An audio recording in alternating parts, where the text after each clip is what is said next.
my gamers. First event in the battle version 4.02, aka the, whatchamacallit, Season 4 emergency patch.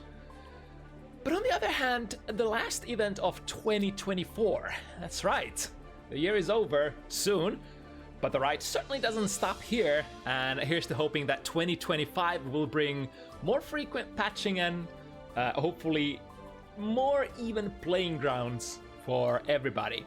But moving forward, bringing the year to the end here, this is Bounty Hunters that you're watching right now, and we're a weekly show match event open to players of all skill levels. The name of the game is Guild Gear Strive, and the format is first to 7 wins. I'm your usual host, QK, with you for the next 2-3 hours, usually around 3, maybe even 3 plus. Let's dive in and check out what's gonna happen tonight. Or maybe a couple of quick words as far as the patch is concerned that we'll be playing for the first time today. So Arc System works basically reduced damage across the board, seemingly equally. You could argue one way or another, but if we assume that the damage has been decreased equally, that generally means that, I guess, heavier characters are gonna like the changes, since they're gonna live even longer than before in some perverted kind of sense. Indeed, some have argued that we might be heading towards another big body meta. Gold Louis and Nago are still very powerful despite the Guard Crush changes and Gold Louis nerfs, which, as far as I've understood, haven't been that, impactful. They did something, but, something is the underlined word here. And as far as the Guard Crush change, which basically reads as a 50% damage reduction for Guard Crush chip damage, the damage in question, of course, being reduced from 50% to 25% instead of,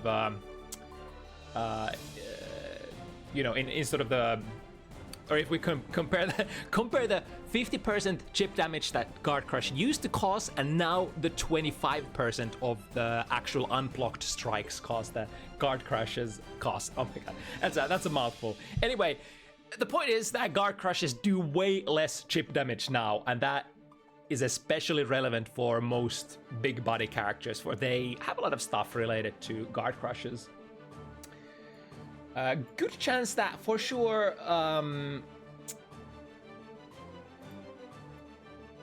good chance that, a lot of the heavy boys are now, their stonks are fairly high. And of course, we've also theorized about the top tier Potemkin for a while here. But whether we truly live in that universe at the moment, we probably need to let it cook for a little while longer. Although Potemkin does seem like a pretty decent candidate to play at the moment. But yeah, not the biggest patch overall, unless your name was Ramlethal Valentine or Potemkin, who arguably got their shit rocked the most. Negatively in case of Ramlethal, and positively in the case of Potemkin. And to commemorate that, we've got all the heavyweights, or I guess should we talk about big bodies, since heavyweights or like weight classes don't exist anymore in Strive. Either way, all of them will be represented tonight, starting with our first matchup here, which I think the players are already sort of raring to go, but maybe we have a couple of more minutes to go through what's in store. Yeah, Hoplan Nago, the current hottest Nago king from Finland, is gonna step up to the plate. What Hoplan lacks in experience, he definitely compensates with heart, an unyielding desire to grow stronger and to beat players who are standing at the top.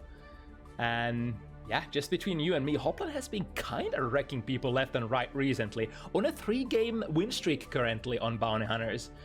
And his opponent, Nagi's, kinda in the same kind of conundrum if we just take Bounty Hunters results into account, on a 4-game winning streak. That's pretty sick. Somebody's gonna go home having their streak broken. On the second slot, we got Nepal, Bedman, and Leif Sin. One of the matchups of the evening that we had to sort of try to swap around players quite a bit to make it work. but ended up in a Bedman versus Sin matchup, a French country mirror between these two players. I believe these fellas know each other pretty well, and it's time to see who's got the edge in an official FT7 test of strength.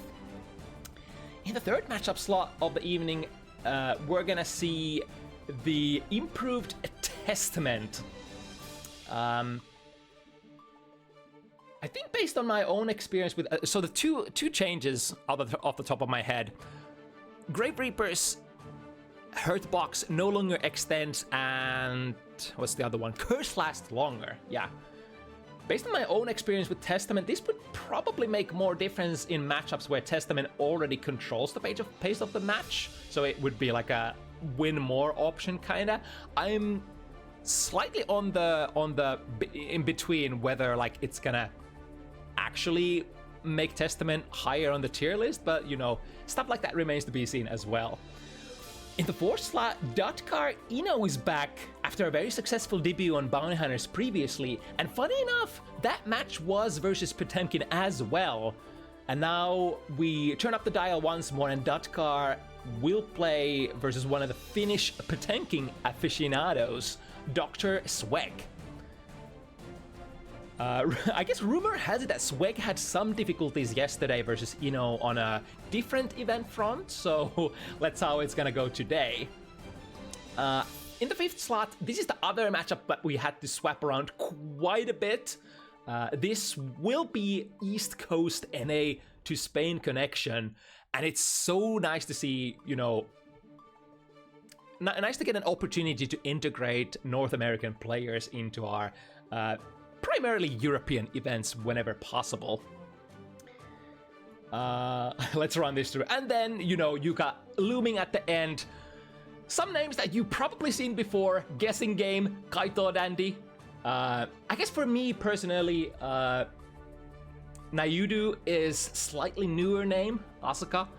Definitely at the top with the rest of them. And then of course Pokey, very household name as far as Bounty Hunters is concerned.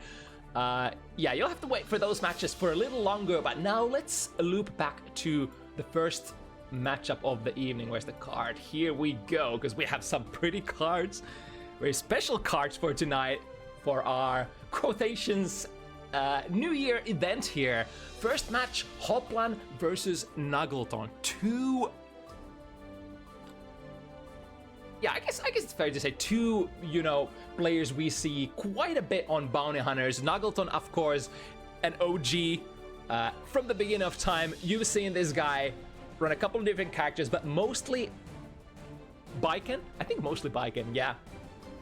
And then we got Hoplan, the slightly newer blood, here to take out everybody who starts in his, rather stands in his way. Of course, Biken recently in the Season 4 Shift patch got some really nice buffs, so this would be slightly newer, better, stronger Biken. And as far as as far as what's this other character, Nagoriyuki, that character seemingly got only nerfs this patch, because like I think the most relevant change was that the guard crush damage, chip damage went down quite a bit, so it's gonna play, especially it's gonna come into play when Nago is pressuring you into corner with very high blood, in that like, what are you gonna do? I'm gonna hit you over and over with that 5 heavy, disjoint you, you can't reach me, you can't do anything about that, but also if you block, you're gonna be in a bad situation. You're gonna get your shit rocked, because you have to get out of there with the, you know, with the massive amount of guard crush damage that Nagoriyuki actually deals now in Season 4. But that got changed a little, that got tuned down a little. Still, you know, it is Nagoriyuki, and it's very unlikely that this character will ever be bad in, or rather will never be not top tier in the meta of Guilty Gear Strive. This character is just meant for this game and the meta. And here we go. Exactly that. Build that, like, at the start of the round, try to be as aggressive as possible, spend that blood, put the opponent in the corner, and then Don't pop! Don't pop! Here it goes! That was literally one blood away! It was perfect calculations from Hoplan. Luckily not suffering the ultimate consequences, but now McNuggleton has been able to break out of there. Very big 2 hits. Close slash, 6 heavy, nice jump out there, got the punish. And got clipped, but the far slash is too far. Hoplan able to get out of there, and now this means full blood bar, ready to go, 6 speed, stop the time. That's very dangerous when you try to engage Nagano. You can just when the mask is about to go on, you take a huge risk. What if the mask goes on when you're at a very compromised position, such as what McNuggleton was experiencing here, air dashing towards the opponent? You come out of that mask on immediately. That's a 0 frame time stop, and Hoplan could see that that's a 6P right there. Very quick burst here from Hoplan. Ooh, nice with the new whatchamacallit, the red parry.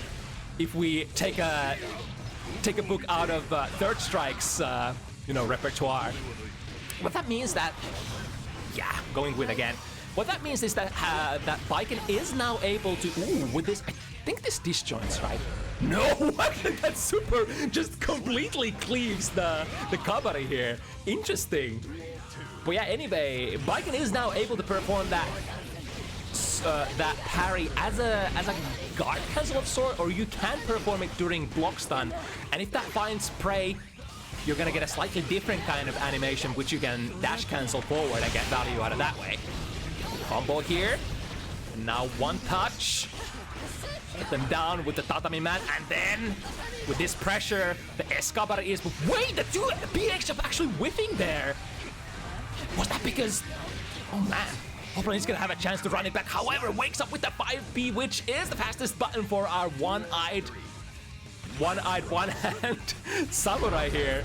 Instant air dash over, use the Yozan, the new classic tool, because that has so much vacuum now. It's such a comfortable tool to either follow up your pressure with on block, and on hit, you're gonna get some pretty nice combos out of it. Ooh, with the launch here, Hoplan actually ends up blocking there, but goes into the red parry really fast, like putting Hoplan in the corner, and this should kill, right? Super dash in. If this was not late, this should kill Hoplan, yeah. Get a full combo damage, or rather the super damage, put them to the wall, and 1-1. The battle has begun. In my head, this is gonna be a slaughter between two players who, have the heart, have everything, have the hunger.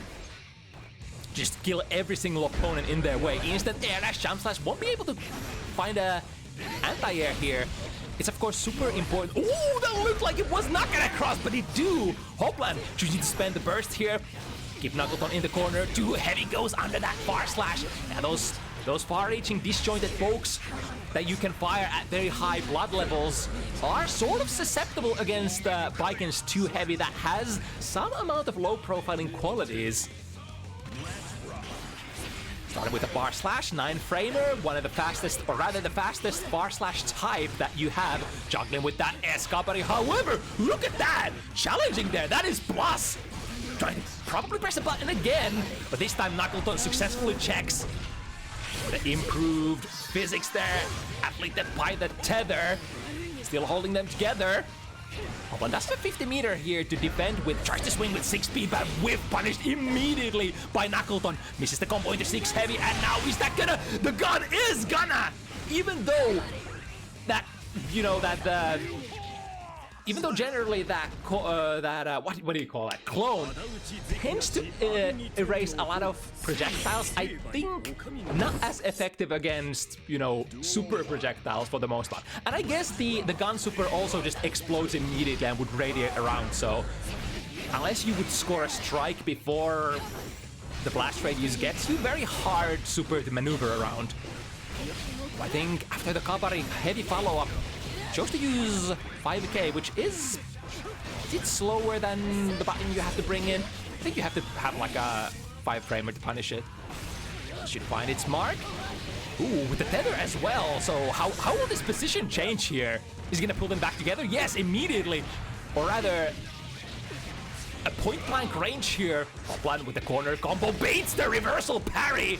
Not with the biggest of combos, but puts, as long as you let it flow, you are still in a very nice position. Now 1 round up starts with the 6B. Yeah.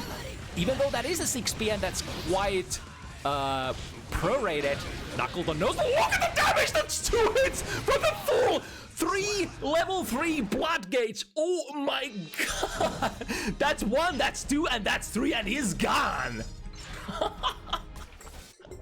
That's basically what the massive amount of guard crush damage is about. That strike just hits so hard now in Season 4. Even though the 50% has been reduced to 25%, should still be pretty reasonable damage even on, you know, that chip damage situation.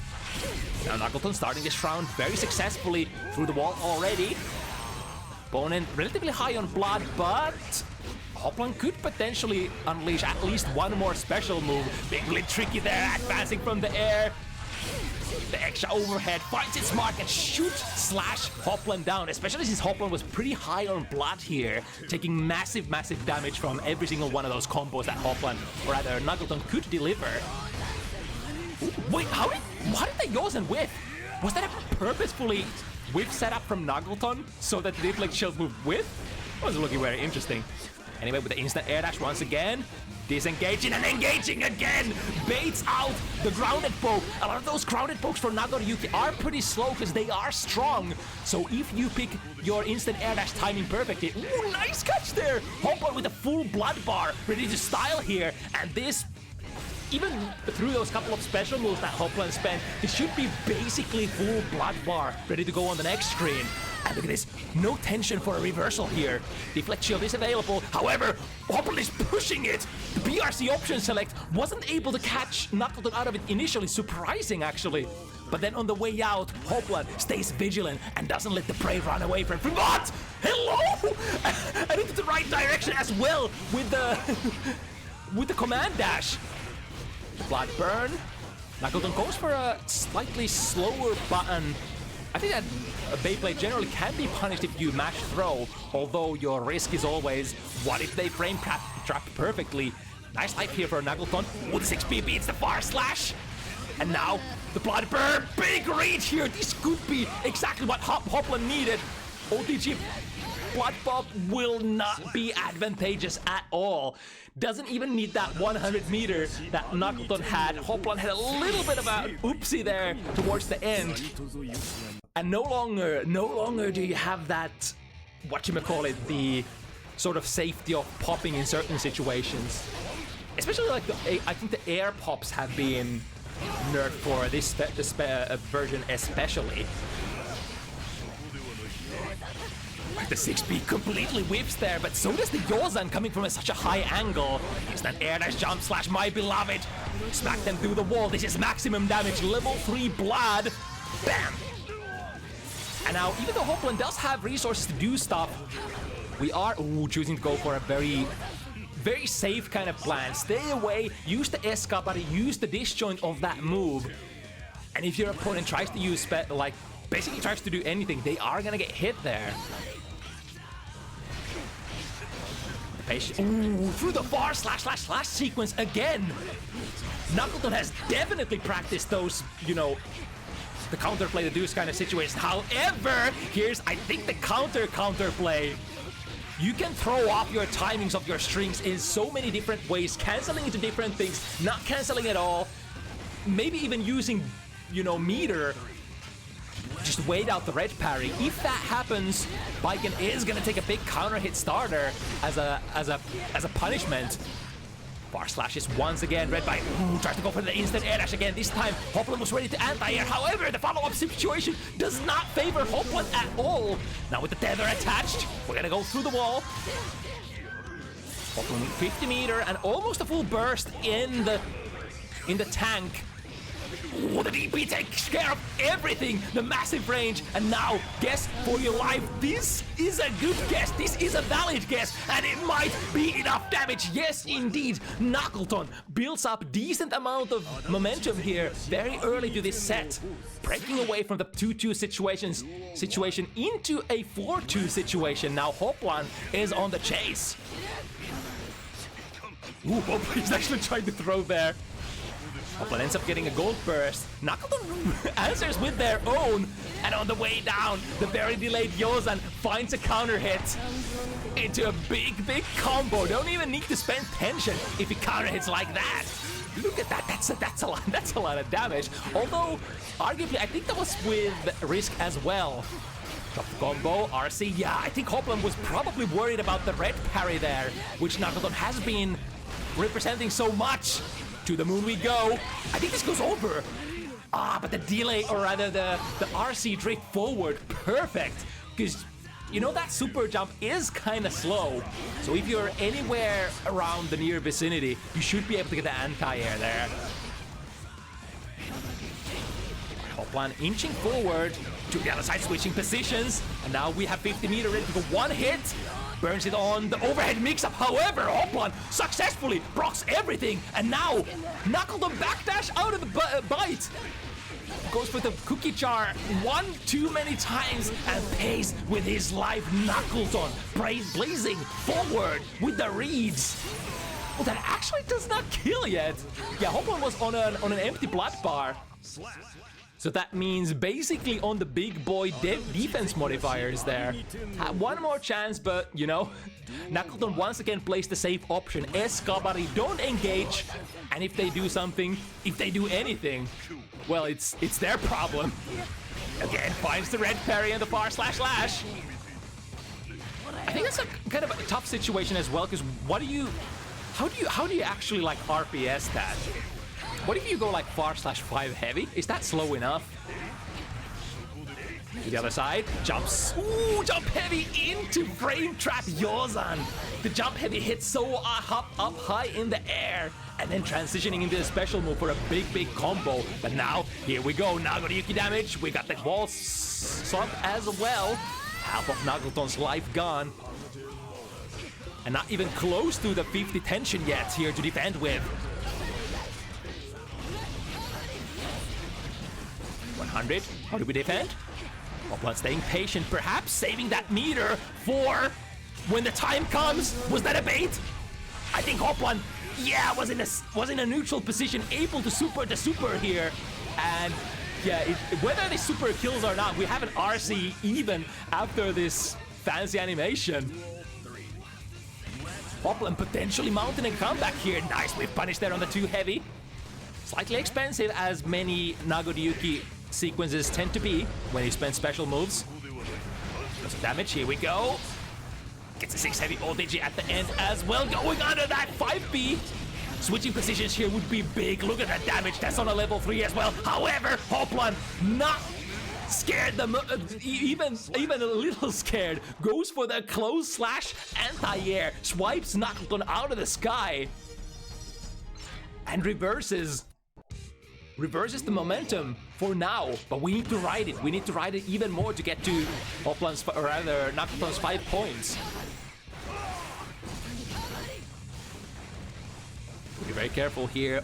Potentially only one special move in the tank. Potentially only one Beyblade to skip the neutral with. However, McNuggleton picks the highest range option, whiffs Kabari, and then goes for the heavy follow-up, which ends up actually whiff punishing Hoplan, if I saw correctly. Speaking of whiff punishes, expensive. Far slash from Hoplan gets there before the Kabari goes active. Ooh, that didn't bring any blood home because Hoplan cancelled a little too early. Went with what we call usually a very successful throw PRC option select, which usually does not register the throw damage initially, which is slightly problematic for characters who derive value from those command grabs, such as Nagoriyuki. But hey, it's kind of like you sacrifice some and you gain some. Yeah, that's gonna be a punish. Got the punish there with the 5P, but not successful. Follow-up. Makes the throw into big 5K 6 heavy and baits the deflect shield. Now McNuggleton has nothing else left. That's gonna be 100 meter for Hoplan. So many ways to kill. But this will probably be the simplest one of them. Just cancel in the super, go next round. 2 rounds, or rather 2 games of momentum here for Hoplan. And let me tell you, if Hoplan gets momentum, if Hoplan believes in himself, it's like he's a very, very ferocious opponent. Ooh, tries to go for a reversal parry there. However, the safe jump will take care of that. Backdash will also be called by Hoplan's, McNuggleton's option select. What's a meter here? This is soft knockdown though, and Hoplan has... Wait! What was that momentum? Coming down from the sky with a PRC, drifting forward, and don't you dare to press a button, because I see you are not pressing anything, so I should have the advantage here. Ooh, from the big... That was probably the highest DP I've seen for a while. Slides into close slash pressure. Alright, getting out of there, utilizing the missed throws recovery frames to get out of the corner. Very valuable, very valid way of spending that instead of just going for a punish. Again, it's the Kabari versus the far slash.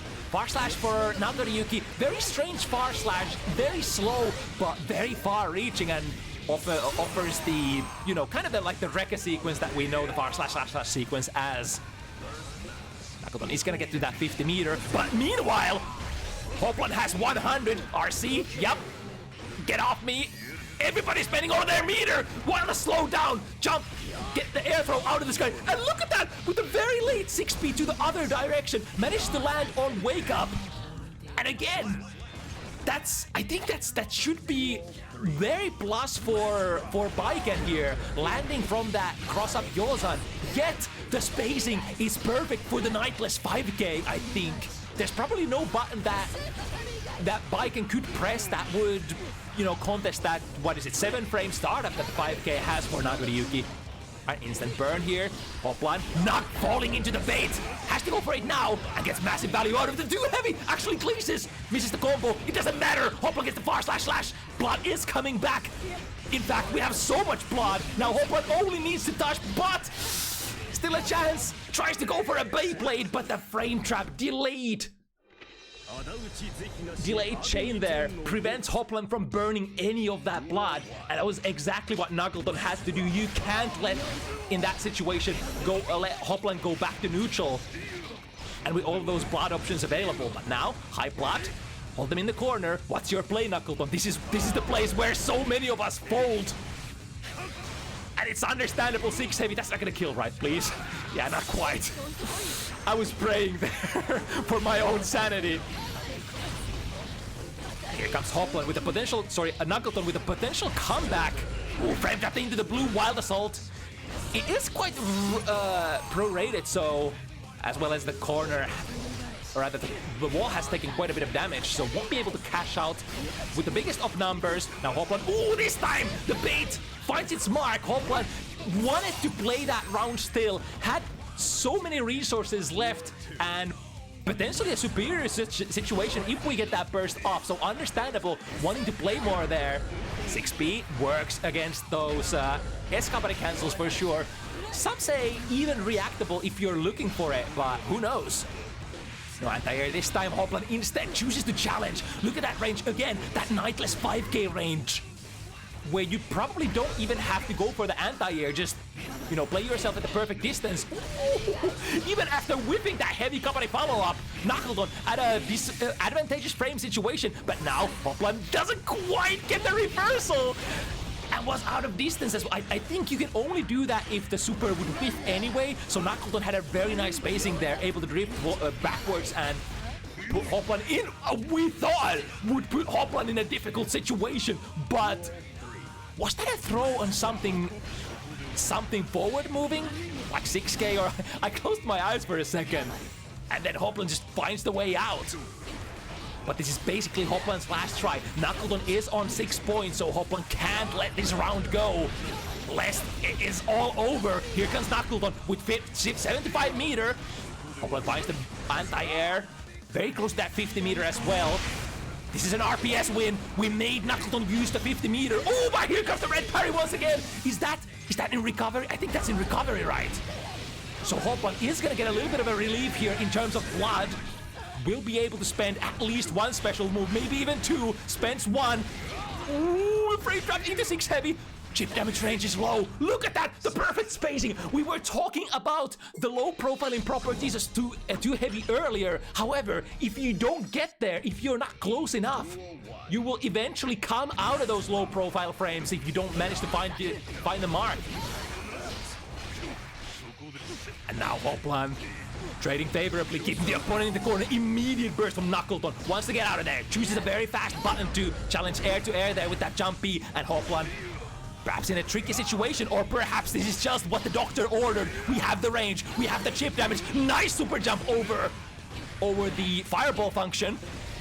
Oh, he's skipping in there. I think Hoplan didn't press anything, so he can block here. And then the punish. Bam! 5k, 6 heavy. Keep it simple. Still effective.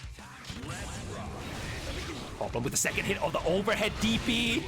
Oh, finds its mark, and it's gonna cost a lot of blood, but we are exactly where we want. -2, tried to go for a 2 heavy, however, Hoplan was pressing the king of buttons. DP, you shall not approach me from this range. The range where that 6 heavy on block left Hoplan.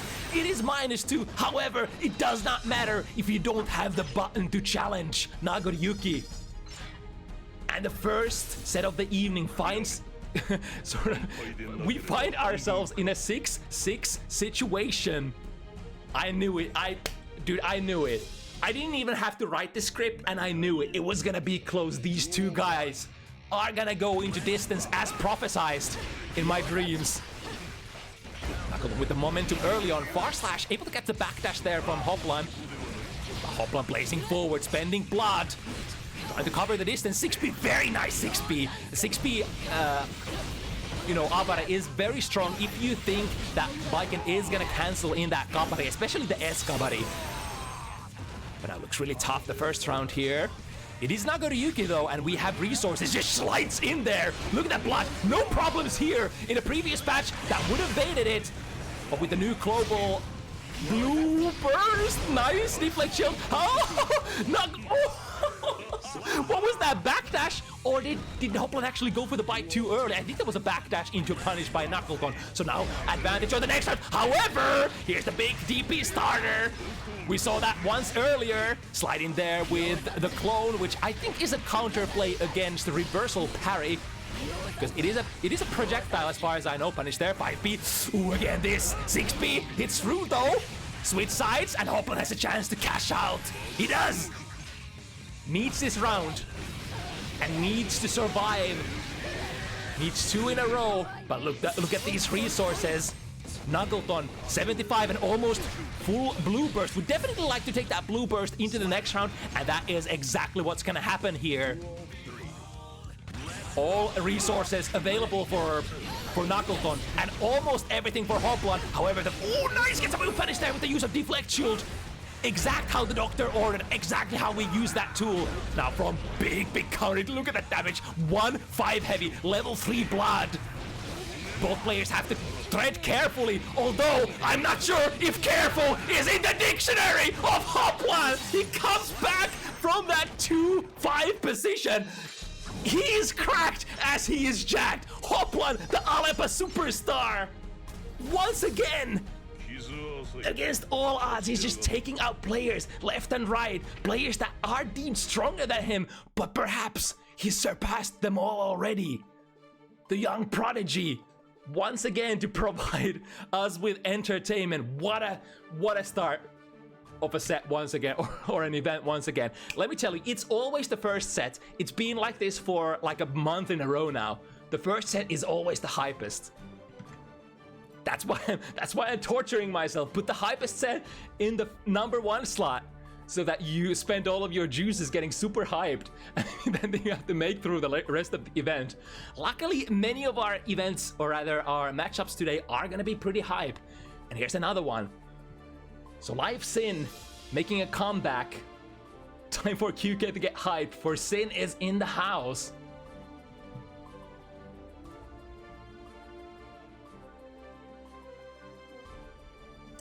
Right, so as said, this was probably the hardest match to make happen this week, as we had some cursed circumstances back and forth. But in the end, I think we swapped both of the original players at least once throughout the process. But in the end, ending up with Nepal versus a Leif match. Sin Bedman. Bedman is cool. for there have been a lot of changes to Batman recently, and only so many matches on Bounty Hunter so far, or you know, just overall in in the European event community, that we had a pleasure of watching this character. But also, you just generally don't tend to see Bedman very often.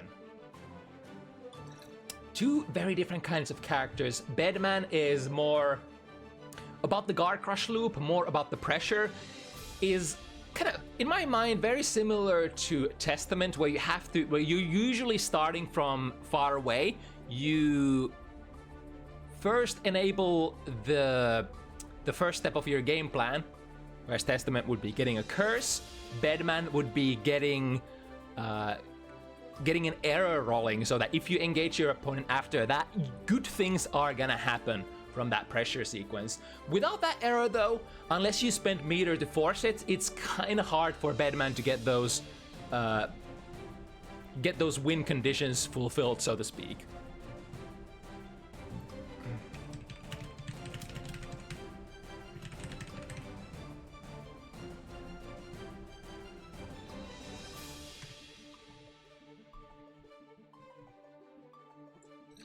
And yeah, as Leif's card kind of indicates here, we did have a couple of very, very small damage nerfs for Sin, but in the grand scheme of things, I think, like, many Sin players think that we just got off the hook with a very, very minor slap on the wrist.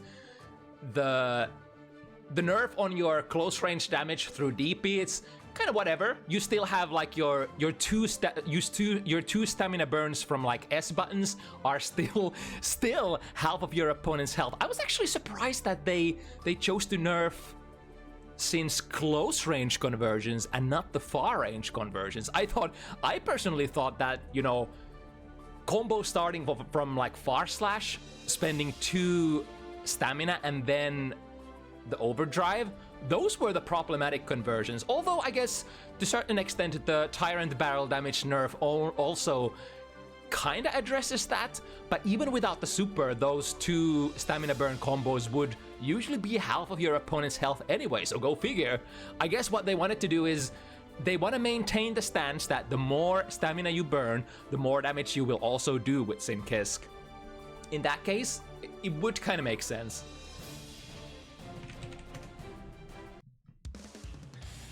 As far as Bedman goes, I think very, very, very unchanged between the patches. I can't even remember if Bedman got anything.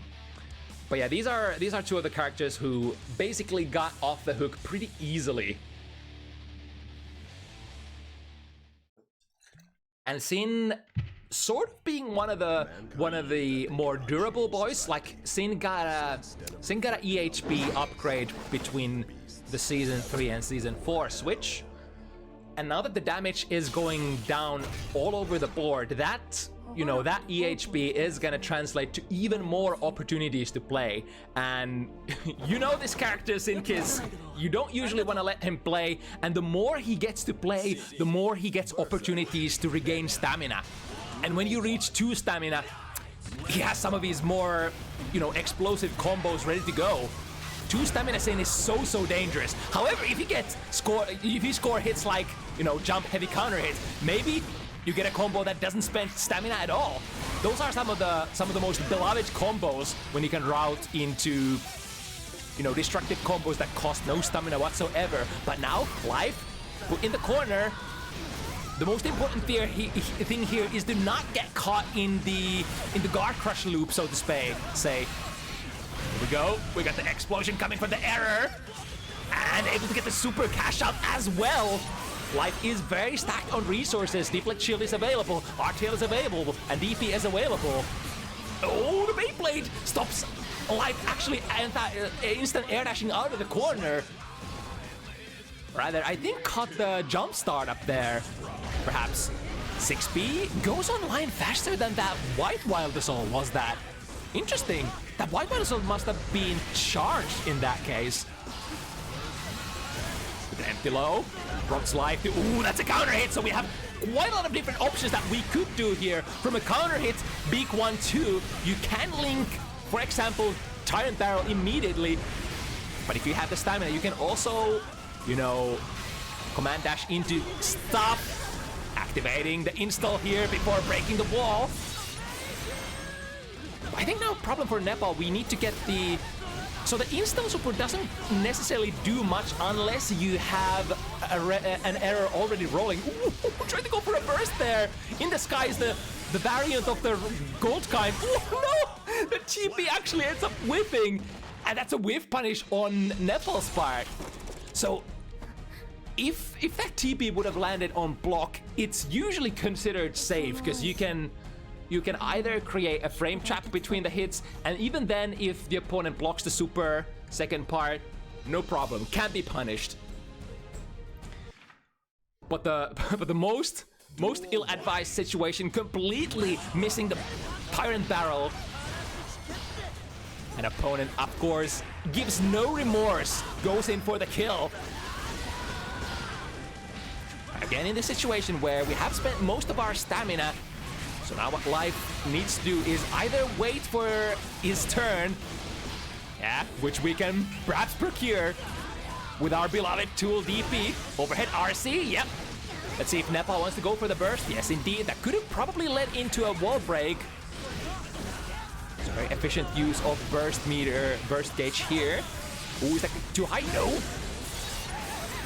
Will do. Sometimes the too heavy actually juggles the opponent too high, so you might have to delay the TB there. But Leif is on top of that. Starting backing up, going into a more defensive posture. Ooh, finding a 2S counter hit into the Beyblade, and now we have the arrow rolling. Tries to go for a throw, which ends up whiffing. So your error as well is completely for fate. 6k, reset, pressure, hits, but no confirm. Here's an install. Did, I think, already had an error there. Choosing to spend most of the install. Ooh, there's that improved bomb head follow-up there. Especially, like, potent with that install activated. Right, Wild Assault unfortunately ends up whipping as a neutral poke. Now Leif's pressure. We're out of stamina though. Ooh, trying to go for an air throw there. Getting a jump D for his trouble, but still not out of the corner. Ooh, misses with a close slash. Meaty. Which prompts Nepal to be able to wake up with a punishing throw. Getting out of the tough situation, completely missing with a wide Wild Assault. That wide angle of the jump puts Leif exactly where they needed to be. But now, again, with the back throw. Nice interruption there. Oh, again, the back throws. We're spending a lot of those here. And I think Batman doesn't really have like a lot of really good defensive measures. You, of course, have your go-to 5-framer that all characters have. Like the backdash is not the most interesting, and of course the reversal super also rather on the slow side of things. Ooh, what a reach there with the jump slash from the six-way dash. Able to play footsies with Sim Kisk. Again, missing the close slash meaty there. Going for it a little too early. Very even situations, but those are the small things that end up deciding a lot. And Nepal, once again, happily makes use of the opponent's small little oopsie. Mankind knew that they cannot change society. So instead of reflecting on themselves, they right, 2 rounds behind, rather 2 games. What will next one bring?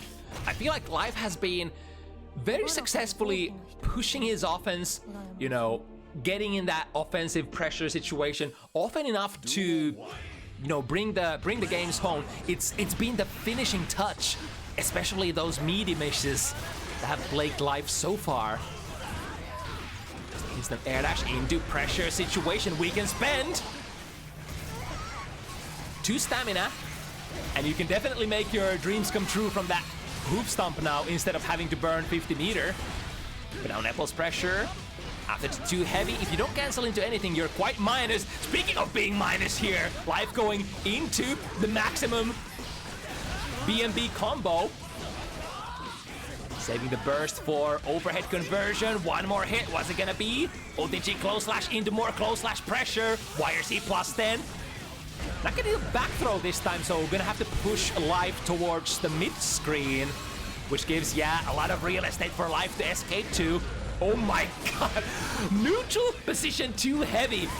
I think Leif has been swinging that around quite a bit, and it has been surprisingly effective here. If it hits, especially as a counter hit. Nepal starting the round with a 6B, which does work against, you know, most of the good buttons that Sin would like to swing at round start usually, namely Far Slash. Ooh, look at the perfect angle! That is exactly what instant air dashes were made for. Countering fireball functions such as the needle throw from Bedman. Instant air dash once again. 2 hit from too heavy. This time we double it up with the orange wild assault. And now, ooh, luckily that was a counter hit. Because if that was not, I think that could have been actually punished because Leif is very, very low on stamina here. Let's get the big one, big 2. Drains all of the stamina from Leif's gauge. And that will, yeah, once you run out of stamina, your pressure definitely slows down quite a bit as Sin. Namely, you usually won't be able to make those hit confirms work, because like most of your confirms will usually come from S buttons, and S, you know, Far Slash 2S does not go into a whole lot of things other than Beak Driver, and if the Beak Driver can't get its follow-up, it does not do anything. Oh, there's the one we were talking about. I think the too heavy into Tyrant Barrel a little too early. In certain situations, you might have to delay between those two. We go put them in the corner. Had the 50 meter there, perfectly waiting for it. If that 50 meter didn't arrive in time, the overhead hoof stomp would have been punished even on hit. Now Nepal with a very little amount of life here. 2k interaction only momentarily helps Leif out.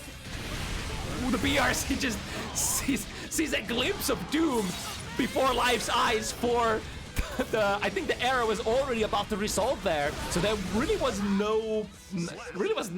not a whole lot of things that Leif could do here. Still was able to get the round and begin the chase here, 2-1. Yeah, I think Leif is one of those players who have gone on record saying that their hands do shake quite a bit in this kind of public events. But usually, the further into the set we go, I think, at least from my perception, the better Leif starts playing, the more, you know, the better the combo accuracy, the better the basically the everything. Here we go with the Elk Hunt, 2 stamina burn. Probably worth the burst here for Sin can make that wall stick happen. I think Leif was hoping to build into that 50 tension again from that hoof stomp. Yeah, exactly like that. One of the go-to tools for Sin army. We can switch positions here. Nepal does so. And now, if the wall break doesn't go through, we have the bomb. However, with the very brave 2k Abara able to get out of there. But the jump slash, those buttons for Sin Kisk, trying to jump in just about anything on Sin Kisk is usually a very, very difficult endeavor, as you see there. Even if you manage to make them block jump slash or jump heavy, you generally are not very plus on landing, and thus sort of risk getting thrown, even if you press your fastest button. Look at the corner again. The timing of the meaty has been plaguing Leif here and there. Very nice instant air dash out of there though. Reversal super should reverse the momentum back to where it was, but now Leif does have the same available, does have the 50 meter, goes for the hot baker instead, and now we have so many resources. We spent the 2 stamina, however, the timing again on the follow-up after the command dash. The Beak Driver, Beak 1-2 into 6-6, or the Elk 1, Elk 2 into 6-6. It should be completely tight situation. If your opponent tries to throw and you play your close slash perfectly, they should get counter hit for that situation is +6. But again, the timing on the buttons. And I think there is no doubt probably in Nepal's mind that he should not try to interrupt those. If it keeps working out, keep doing it. One of the most age-old wisdoms. those are really fucked up situation as well. If Sin spends those 2 stamina on block and, you know, puts himself on close slash range with +6, if you can weasel your way out of that situation with something like mashing throw, of course you're gonna do it. Of course you'll rely on those, you know, those lifelines. Right, 5 to 6B, very late on the cancel here. Ooh, we'll be able to slide on to the other side and then trade. However, it was Leif who had the massive life advantage here. So the trade ends up not being in Nepal's favor at all. I like that. Was trying to wait for the error to resolve, perhaps, and then instant air dash and screw up the tracking of that. Ooh, good mash there. Out of the throw situation by Nepal. And now, we got so many resources. We also got, oh, that was very important. Getting the strike in. The big counter hit 6 heavy just before the error resolves. And not quite the clean hit. I think clean hit could have perhaps been able to kill. Tried to link after the very high altitude beak 1, beak 2, which you can do. There's the guard crush. Leif says, enough is enough, let me get out of here, the 2 heavy is coming! And I think Nepal tried to press a button. It's... If you can kind of recognize the frame here, I think there might be some place, maybe mashing throw between those, you know, 2 heavy hits, the first hit and the second hit. And I think it was exactly that transition period where Leif was at that time when the time got stopped. Unfortunately, I'm not sure if the distance was way too far away to get the throw there, or if Nepal tried to interrupt with a 5-framer or something. The fact of the matter is, Leif ends up coming out. Ooh, nice! We got the counter strategy. Throwing Elk on reaction. Maybe on reaction. Usually that's the high-level strategy that many players would love to employ against Sin Kisk if you can. Yeah, find the overhead, and we can cash out pretty comfortably since the opponent does not have their burst resources ready to go. We do have that reversal super though. Yeah, again, connecting that jump heavy, the instant air dash jump heavy very high up in the air, so that will basically put you like, I think +1 or +2 for Sin, which is not enough by any means to be able to press grounded buttons. Ooh, the YOC is baited, and that should be the round for Nepal. Good patience here.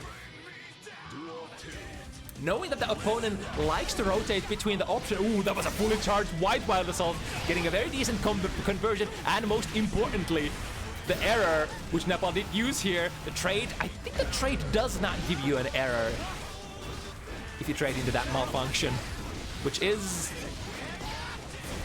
definitely like Leif is gonna be happy about that. Oh, air dashing to the wrong direction. Here comes the panic gold burst. However, getting, there we go, I like that. Went for the instant air dash again, and Nepal tried to get a throw interruption. You can hard read it and fuzzy it, either by backdashing as Leif did here, or neutral jumping. Or instant air backdash jump he is also an option. Ooh, misconfirm here. Was probably hoping for a close slash instead of that far slash, which ended up pushing Nepal so far away that that conversion from the DP just does not end up working.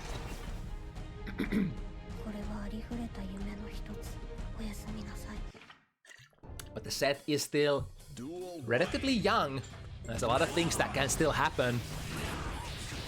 Yeah, again, but this time Nepal was on a completely different, or rather on the next layer already. Previously, Nepal was trying to mash a throw. This time, pressing a button instead to maybe catch Leif going for the fuzzy, or not fuzzy, the shimmy. Ooh, big driver. So many things that you could do here. Go for the standard BMB 2 stamina conversion. And now, is that gonna recover in time? No, not even close. 2K, take throw. We're starting to have so much meter. That was probably, Leif was hoping that was gonna land on as block, but going for it a little too early. But now Nepal with a small mistake here will eat a DP for his troubles. Ooh, that's a big one. We have the 50 meter. Oh no! Missed the input but you could see Leif trying to input the Tyrant Barrel there, went for a 2P, as the input is 236P. An unfortunate drop on the conversion. Nice again, the backdash shimmy. You shall not throw, even though I don't have the advantage. You still shall not throw. I mean, it's still kind of like even situation. You land there, and then it's like it's so risky for the opponent to try to throw there, right? Because the throw is in counter hit state, and literally, if you just don't press a button, they're gonna be pretty toast after that. And we get the error here, which is gonna contribute to the combo. Another one, nice, gets a beak driver out just before the error goes online. Exactly what you would love to happen. The very delayed too heavy frame trap. Spending a lot of resources, backing up, and then beak driver. From the tip range. The tool that was not very liked among Sin players for a very long time, but a tool that has now regained the player base's appreciation, especially after the raw beak driver just goes into so much damage by spending 2 stamina. Alright, raise it with the orange wild assault. That's a lot of risk. That's exactly what Sinkisk can do to you, because Sinkisk has the universal, or rather the unique resource that can end up extending his block strings and combo strings. You can build very, very high amounts of risk on the opponent by just spending your 3 resources. Oh, very interesting hit here. 5 heavy from anti-air. A couple of different ways this could go. Cancel into Tyrant Barrel. Not quite a clean hit, but we still managed to get out the majority of the damage, and waits for the deflect shield. Immaculate game sense.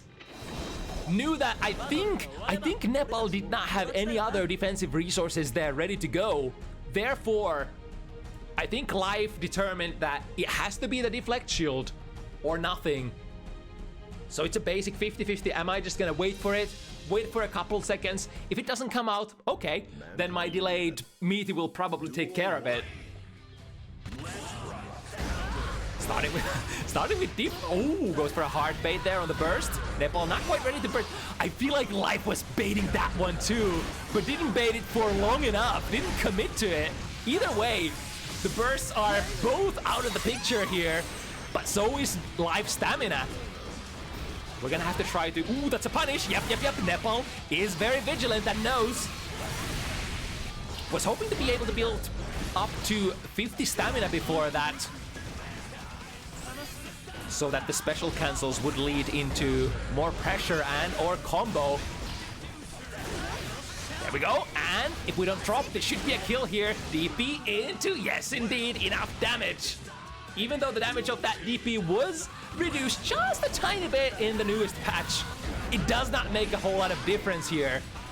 / pickup. And now into, while spending the burst in order to get saved from the wall break. Yet still, Leif gets in there. 6k a little too far, I think. Good idea, though. Just a big counter hit from Malfunction. Nice combo into the follow-up as well, or the error. Nice, jumps over the 6 heavy. That's gonna be a big punish. Nepal has so many resources here. Can we kill, actually? Wall break. Yeah, I think even the super is not gonna kill here with Sin's new, defensive modifiers. Oh, but that will for certain kill the frame trap into Malfunction. Probably one of the biggest starters that you could get, biggest party starters that you could get on Bedman. Even on block, that's kind of good. I think it's plus, right? And the most important thing is that you get to continue your pressure with the error rolling on the background. Ooh, misses the 6 heavy there as a reset. It's a DP though. And the hoof, 1 hit, immediate RC. We do have 2 stamina stocked up, so 1 hit could definitely be it for Leif. The combo would build the 50 meter as well, but we need to get that hit first. Spend the Elk 1, Elk 2. But went for a beak driver there after the blast frame, so that might be enough to prevent Nepal from pressing buttons. Nepal is gonna capitalize from that. Pressure until the opponent is down. 5-3 here. そのアイスこれなら宿題手伝ってあげます Again, the same position in terms of score we were earlier. Nepal was up 2 points in a previous state as well. Mankind knew But they again, could not I change think Leif definitely has the comeback potential.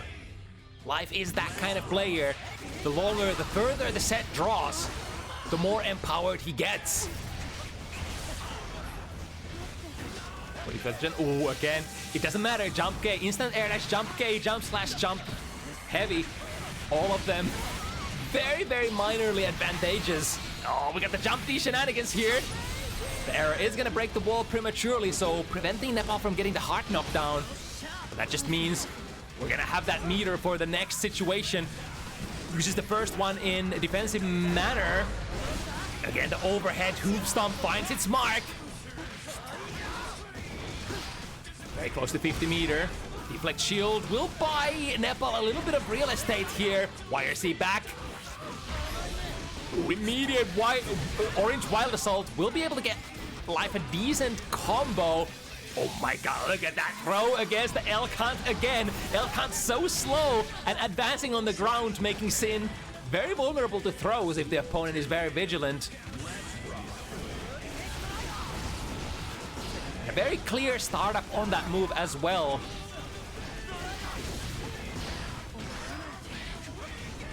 Break, but still Leif holding down the fort in the corner. Now the biggest problem is the stamina once again. RC to make sure that there is no place for Nepal after the deflect shield. Now we have those stamina back. Into big counter hit. Backdash out of it though. Oh my god, another counter hit. That's gonna lead into a wall stick. And now big advantageous situation for Leif. The stamina is coming back. We're getting more tension. We have full stamina, or rather burst bar, and most importantly, we have such a massive life advantage. Everything going in favor of Leif that round. Ooh, that's a counter hit from a fully charged white wild assault. He's gonna give Nepal a full combo, and potentially, I think that goes into a wall break as well, maybe? Or is it too prorated in terms of gravity? Again, it's up missing the 6 heavy. I wonder what that missing, but this might be... Yeah, not sure. Now the stamina free corner combo. We'll get the wall for Leif and the positive bonus as well. It's gonna be so many resources. If Leif gets to press offense, has to only worry about the burst. There it is, but after that, nothing preventing Leif from taking the win if he finds the hit overhead. Into stamina burn. There we go. This time does not allow Nepal to get the throw. The guard crush. Gazelle step into close slash cannot be thrown if your timing is on point, and Leif finally gets the timing right. Saying no, you shall not throw here. Oh, did I press all the buttons here? It's 4-5, right? Yeah, I'm pretty sure it's 4-5. Mankind knew that they cannot. Duel 1. Let's rock. Right, back into it. Nepal picks the superior option there, going with is that 2S or 2D? Those two buttons have been historically very similar looking buttons for Batman. B works out. We get the pressure as well. Saint Kiss, one of the only characters in the game who actually gets to press true offense after that DP. Frame trap into, you guessed it, malfunction. BRC sees that the opponent is in a state that will not be able to prevent, or will not be able to defend themselves with. Oh, but here we go. That is +10. That could be frame trapped. That could be airtight low if you do go for your 2K or a similar button. Oh, from the 2 heavy, here we go. We got the basic loop. Choosing to not take the wall break here. Actually like that. Could have spent the last stamina, I think, on a DP follow-up to force the wall stick, but that would basically put you back at neutral with basically 0 stamina, so that would usually not make too much sense. So way better to drop your combo before that happens. The error rolling again. The B driver from perfect distance is what allows Leif to interrupt the rolling error. Both players extremely respectful there. Bar slash, I think, instead of close slash here.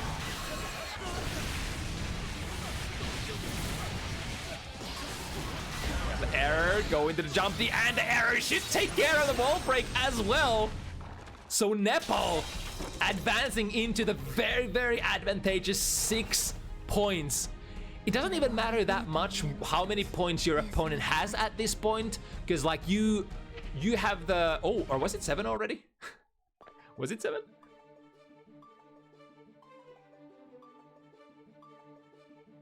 Oh no, right. That's that. This is the signature Leif breathing room, or whatchamacallit. Taking a break before it's no more possible to take it. Because the opponent is on 6 here. If you want to go back to character select, if you want to go back to lobby, if you want to take any sort of breather here, this is your last opportunity, technically. I guess if you win, you could still take a breather. I guess that's not against the rules, really. But your opponent only needs 1 point at this point, and Leif has been in this situation so many times, I feel like. We've seen Leif down on points just like this, just a couple of points, just a little behind the opponent. And more often than not, I want to say, he's been able to overcome these situations, but it's not automatic. It's not always gonna happen. You have to make it happen. You have to, be able to get through that difficult situation. How would I put this even? You already know what I'm talking about. That pressure on you when you know that you need exactly 3 games in a row to be able to come out of the tournament successfully as victory, as a winner. And once again, Leif finding himself in this situation. 3 in a row. Reverse comeback. Mankind knew that they cannot change society. So instead of reflecting on themselves, they blamed the beasts. It sounds so simple. Just win without losing. But in high pressure situations like that, when you're fighting against somebody of equal skill level, they're not gonna roll over either. This is a very balanced fighting game, this Guilty Gear Strive. It's very hard to win against players of your own skill level, like, without dropping a single game. And that's exactly what Leif has to do here. Starting successfully here, getting a throw, and maintaining that stamina count so that we can potentially explode from any next successful hit. But here comes Nepal, has the errors. Went for the burst but a little too early. Was thinking that Leif might have had that on the previous combo, and that's why they dropped it. Once again, the instant air dash jump in just does not produce enough plus frames for Simkisk. Here comes the error. Wire C to put an end to this. Nepal could have the same effort. Wow! Backdashes between the orange wild assault cancel. Are you kidding me? And now Nepal, with all the burst resources ready to go. What an anti-air, 5k. You don't see that very often. There we go with the shimmy. Giving the instant air dash prompt that Nepal has been able to throw out of so many times.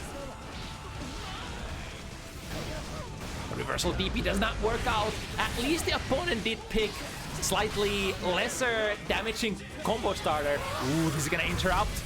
And now Leif is in a really, really bad situation. Nepal could almost bring it home by single hits. Only a couple. Burst, preventing the damage from the error from going through. We can push it. That's gonna be a guard crush into +6 once again. Finding the hit. We have the meter for an overdrive conversion as well. It goes into defensive measures, and now it is gonna be the follow-up, the error of the fireball that seals the deal for Nepal. Able to take this set home 7-4. Very, very back-to-back. But in the end, with a super rare character, Bedman, able to make it work, able to bring it home.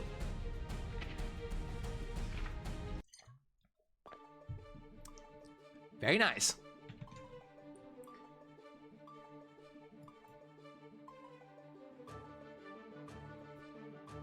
So what do we got next? Oh, I suddenly remembered.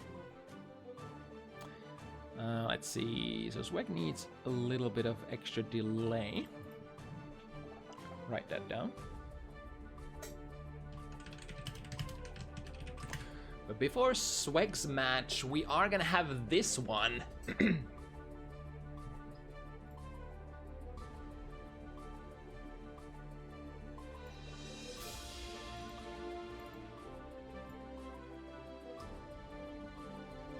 Right, so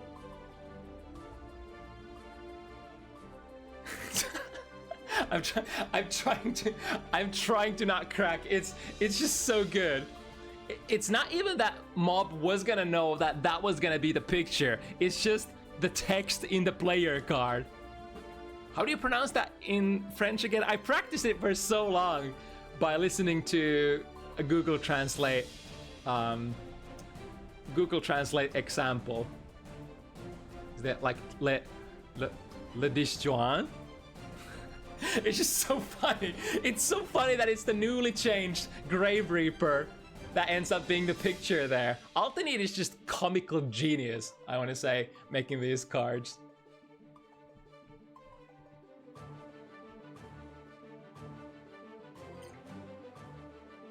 And of course the joke here is that the biggest change of this patch for Testament was that they did remove the hurt box of the startup of the Grave Reaper completely. So now it's gonna be kind of difficult to try to poke Testament out of the Fireball starters, which is, you know, for Testament that's good, because you are a character that has to kind of jump through 3 different kinds of hoops before you get your cash out. You first need to throw the Fireball 1, which is the Grave Reaper. Put the skull marker on the field. Then you're gonna use your second Fireball, which is the Crow, which hopefully finds its mark on the opponent, even on block. We'll be able to curse then, and then you need to find the strike to trigger the curse and get your big cash out. That is basically the gameplay loop of Testament. A little bit slower than many other characters in the game. I mean, Kai kind of has a little bit of that as well, if you consider... I guess you don't really need the shock state as necessarily as the go-to part of your game plan. Although with the shock state, Kai basically has access to his best combos nowadays, because you can do the heavy DP and that launches quite a bit, and you can pick up after that. So it's really advantageous if you can put on the shock and then engage, making you, well, I guess technically like a two-step game plan character, but it's kind of like a side quest for Kai. Ooh, nice! We'll be able to dash through and push the offense. We, of course, spent the 50 meter here. Dash cancel, a reaction check. Won't be able to crack it this time, Mob. Wire C to get out of there. And then the teleport RPS. If your opponent wants to chase you, wants to get close, they will forfeit their position to prevent you from teleporting out of the corner. Very similar to old billiard ball RPS teleporting into the pool balls for Venom. Ah! Despite that super going off, the damage is gonna register. So Mob is gonna take the first game here, moving on to 1-0 position. So this is, of course, yeah. From the neutral jump, getting a counter. Perhaps was expecting Stealth to go for a burst there immediately. Back throw. It's gonna be slightly disadvantageous as a Mob will be thrown out of the corner. Ooh, just to go for the instant air dash, which is like arguably one of the better instant air dashes in the game. Grave Reaper will be able to counter. Stealth out of that. Ooh, that's a good hit confirmed. That's gonna go. Oh, never mind. It's OTG. That kind of looked like that was okay. I guess it's good. It has been way too long for me since I played Testament last time. The neutral crow, instead of sending them to the skull marker, is of course another option, another decision that Testament can make.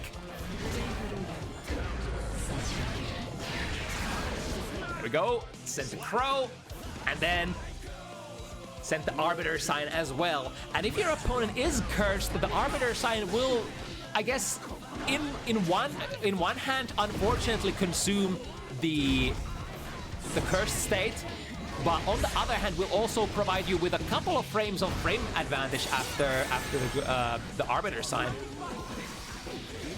Very tricky RC there.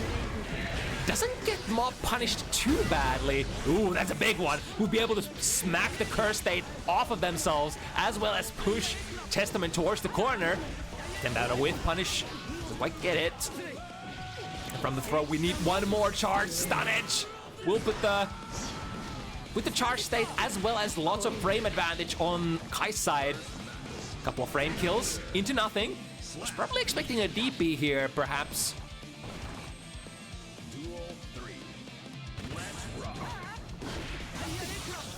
A very successful round start. 1-2 into the electrifying special moves. Ooh, actually was able to jump out of the charge. Stun edge, okay. Knowledge on the side of Mob here, but again, the aggressive jump forward, or rather dash forward, will be able to get out of Testament's fireball range.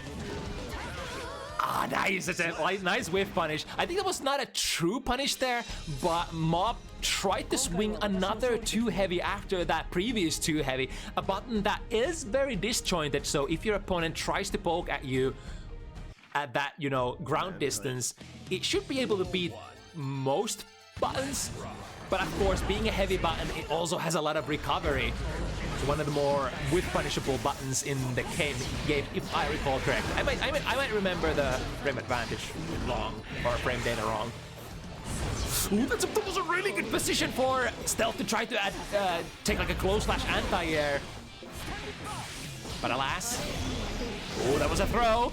So Calamity 1 will be able to... Ooh, is he gonna recover in time? No! The RTL actually catches the backdash from Mob. And now with the trade, lots of swinging and missing back and forth. /5 heavy, the 5 heavy ends up whiffing. The combo also dropped lots of spaghetti back and forth. And this time Mob will be able to recover, or will be able to react to that dash cancel in time. The first one went unanswered, but this time we got the counterplay. Nice, triggering the curse from // will definitely get you a full combo at that distance. Yeah, this situation again went for a throw. Ooh, because that was a gold burst. Mob was actually able to backdash out of it and potentially attempt a punish. And swing the hand at the end. Makes a lot of sense as well, because like a lot of Kai's neutral pokes, buttons that Kai would love to press at neutral, are stuff like // 5 heavy, 6 heavy. And I think especially against like // and 5 heavy, you should be able to swing the big hand from Testament, the 6P. One of the better 6Ps in the game. Ooh, goes for an Arbiter sign instead of getting the curse here. Interesting. Alright, but Stealth will be able to chase successfully. Re-electrifying, but Mob breaking out of the corner for now. Tried to go for a very, very slow 2 heavy there. But the deep dash // from Stealth. Once again, Stealth has been very active moving forward against this character. Again, you can see the deep dash // in case the opponent was pressing a fireball. But this time it was not a fireball, it was Calamity 1 instead. So both players are taking a note of each other's options and trying to find counter plays again.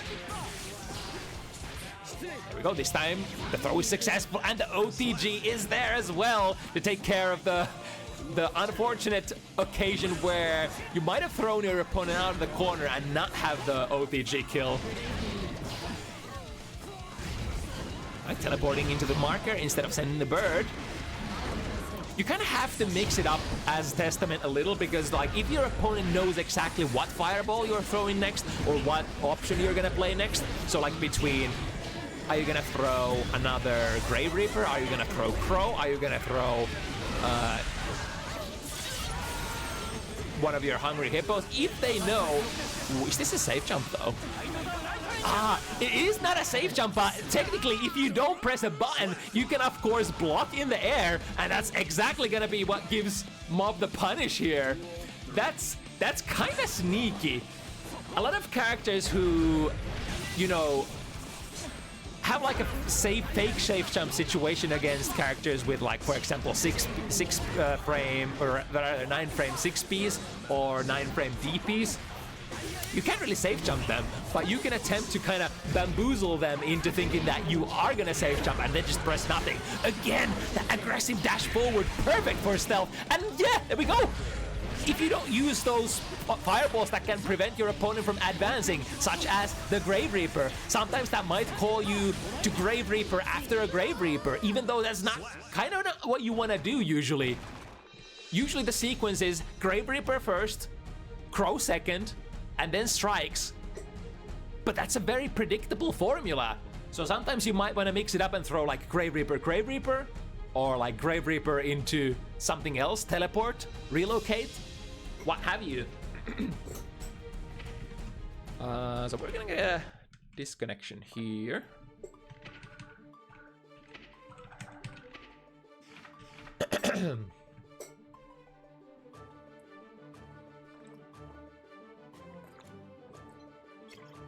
Oof. It's been a spicy event so far. I hope I'm not gonna run out of water before the end of all this. Let's see. Did the players notice, or are they still playing this out normally?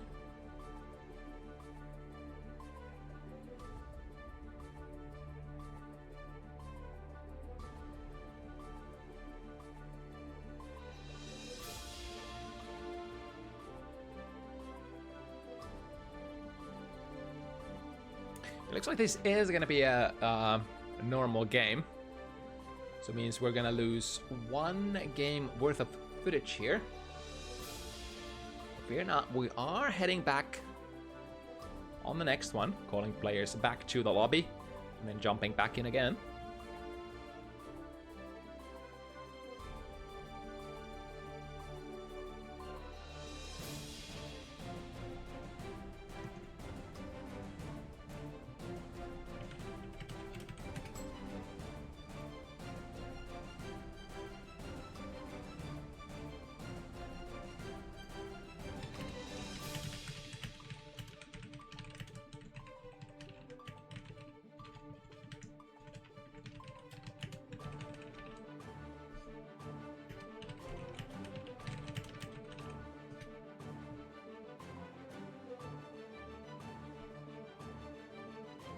Sorry, using this time as an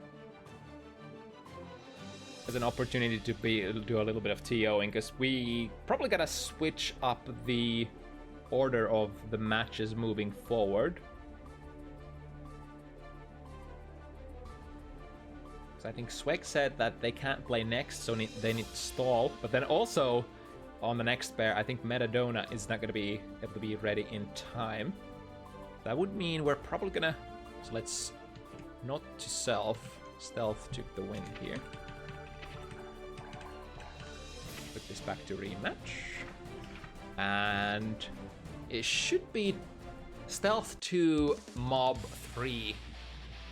The position where we restart our match here.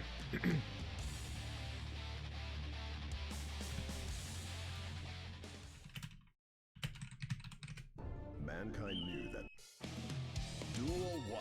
Alright, back into it from 2-3 situation. The 2 very fireball heavy characters, or rather, I guess, Testament the more fireball heavy character, and then the Shodo character in the form of Kaikisk. A lot of neutral crows that Mob has been sending here. Usually as a you kind of would usually play that as a counterplay if your opponent likes to jump away from your crows, which would mean the jump will just collide with the neutral crow instead of the crow sent to do the skull marker. Big counter hit. Actually fully cashing out, but holding them in the corner. This is of course the thing that you wanna, like, even if you can't get your biggest combos, ooh, delaying the momentum in the air with the jump D, and that causes you to fall on the ground and getting punished. And would actually be able to block the Sacred Edge there in time. Testament's fireballs, especially the Grave Reaper, are pretty fast to recover after all, which is evident when you look at the infamous up fireball spam, which is kind of hard to thread the needle and whiff punish sometimes if you know, haven't been in that situation before. Now straight into the block string of stealth, but then the up fireball combo, big damaging combo. I guess better to trap the opponent out of the combo before the wall break here if you didn't have the meter for Nostrovia yet.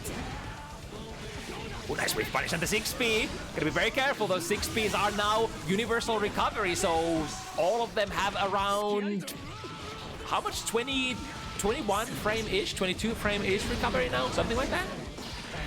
Sending the Crow, very hard to dodge in that situation. Teleport is available, nice! We'll be able to go back to the mid-screen, get the curse. And now, it still stays on. The buff is relevant here. Oh, but look at that again! The deep dash far slash. Don't be afraid against Testament. Sometimes you just gotta commit. You just gotta commit and swing into them. Yeah, again, it recovers very fast. The up fireball especially.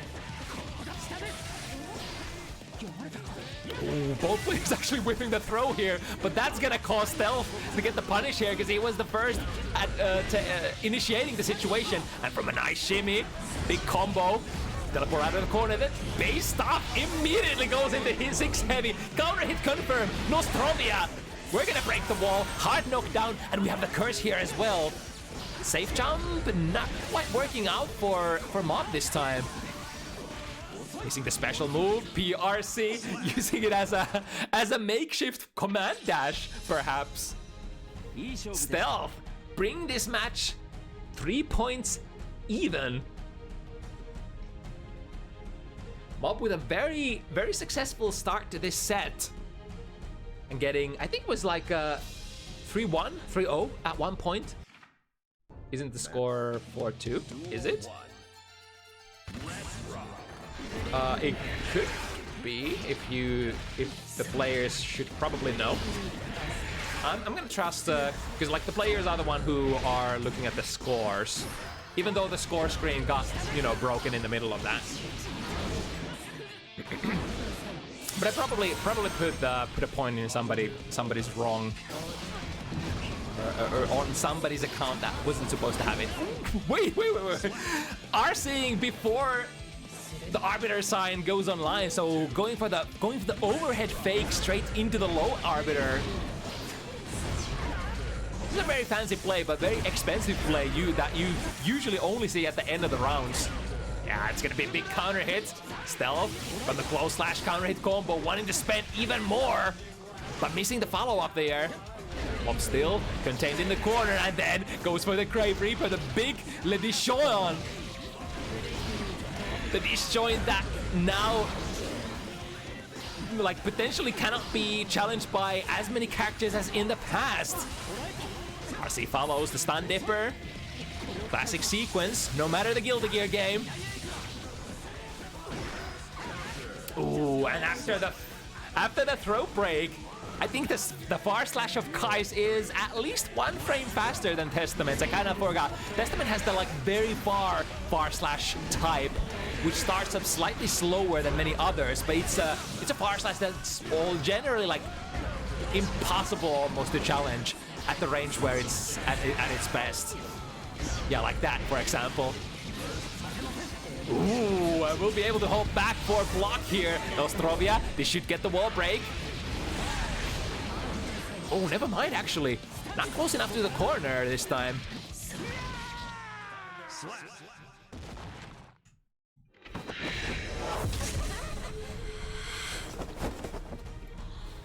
So funny enough, if the score indeed was 3-2 there, then it would be Mob who has to make the comeback.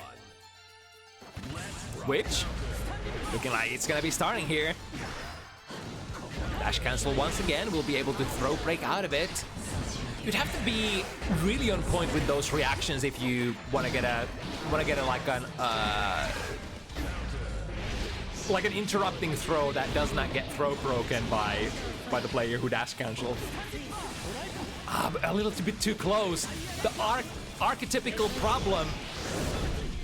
And then the 5K, even though that 5K recovers really, really fast, perhaps not hitting as a perfect meaty. I'm pretty sure that the 5K can be used as a safe jab of sorts, because that thing has like what? Is it like 7 frames of recovery or something nasty like that? 6? And the startup of what's that super called? Calamity 1 is like one of the slowest ones in the game. Being able to jump out, however, the slowed down frames not allowing Mob to get a true punish there. Neutral throw once again. There we go. This time we send it to the marker. And we have so many resources to cash out as well. This time there is nothing to prevent the Nostrovia wall break from happening. Again, not going for the... I forgot if... Wait, that doesn't work? Huh? Is it too slow? I think almost every single other character in the game can just DP or reversal super against the charged stun edge Oki. But is Testament the only one who can't? Interesting. Or maybe there could have been like a 1 or 2 frames of delay there. Because I'm not sure if I saw the reversal text come up from Mob that time. Mankind. Either way, I guess you learn new things every day. Usually, like point blank charge stun edge is a little bit of a ambitious kind of a Oki situation, especially if your opponent has reversals available. But now in the corner, electrified as well. Renew it. Get the wall. And life situation relatively even, but the resources are eventually gonna... Wait, it was actually Mob! I thought we were Stealth who was waiting for the teleport. Usually when you hang around the marker like that, you're kind of priming yourself up for the like a reaction to the teleport being like a throw punish, or in best case scenario close slash punish. It takes a couple of frames for the opponent to travel. This time won't be able to poke through. Fireball sequence, getting cursed. Nice break. I think the throw break also breaks you out of Stain. Ooh, that's gonna be a punish. Immediate burst there. A nice whip punish against Testament 6P once again. Combo into the charged shot stun edge, which gives you, yes indeed, the heavy DP combos. That's actually very, very nice combo damage. I guess it's like Kai when you actually have that stun state, or rather that electricity state. Yeah, look at that. That's 2 touch. But I guess it does make sense because you have to work a little to put that electricity on your opponent. You know, making them block up either a fireball or...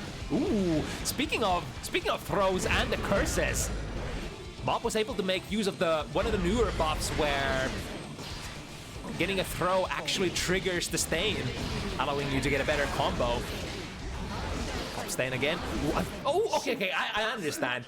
Usually, like, if your opponent is much higher, in a much higher health situation, you would probably, out of that OTG, or rather that knockdown, you would try to flow into another Stain. But instead, Mob was trying to go for a snipe, get an Arbiter sign or two to finish the round instead of having to go back to the sort of the fireball loop of the situation or the game plan. Stealth was very ready here. There we go. This time the neutral crow actually finds a decent success here. Cursing Stealth from the sky. 50 meter. Ooh, but that's a block, and that's going to be a punish as well. Very nice. And I think that a fight that it wouldn't usually connect right without some of the newer patch changes. Swing 6P. Uh-oh. Stealth closing in. The opponent has electricity. One more touch. Into. Wall break happens just before Stealth gets to the critical HP range. Mob is holding on to that 50 meter, which could be used for YRC, but this time just ends up patiently holding it. The stagger pressure that Stealth was running did kind of look like they are looking for the YRC there, so maybe that's why Mob just couldn't, on a good conscience, release it just like that. Oh, nice, goes under with the stun dipper. Very low profile, very fast.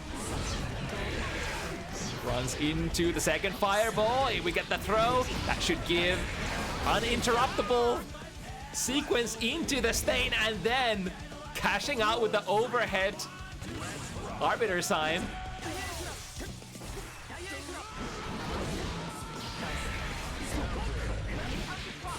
Alright, once again, a very aggressive advance from Stealth. We'll be able to avoid the charge stun edge. That distance not quite tight enough. I think it's usually, you have to get into that, you know, that point blank range so that it actually connects, so that your opponent being able to jump out. They should connect, get the wall as well. Bam, bam, bam, into. Oh, I like that. So in case that Stealth wanted to burst there, that would have initially, you know, blocked the burst and... Or was it a wall stick on the first hit? Either way. Taking out a throw. However, we've been in this situation so many times this set already. After the throw break, you guessed it, Kai has a faster far slash. How much faster is it, by the way? Do I have my phone here? No, unfortunately, it's in the other room. I could check Dust Loop though. I'm pretty sure Kai has a 10 frame far slash, right? And as an Old Testament player, I think Testament's far slash is 12 frames, right? Yeah, Kai's 10 frames.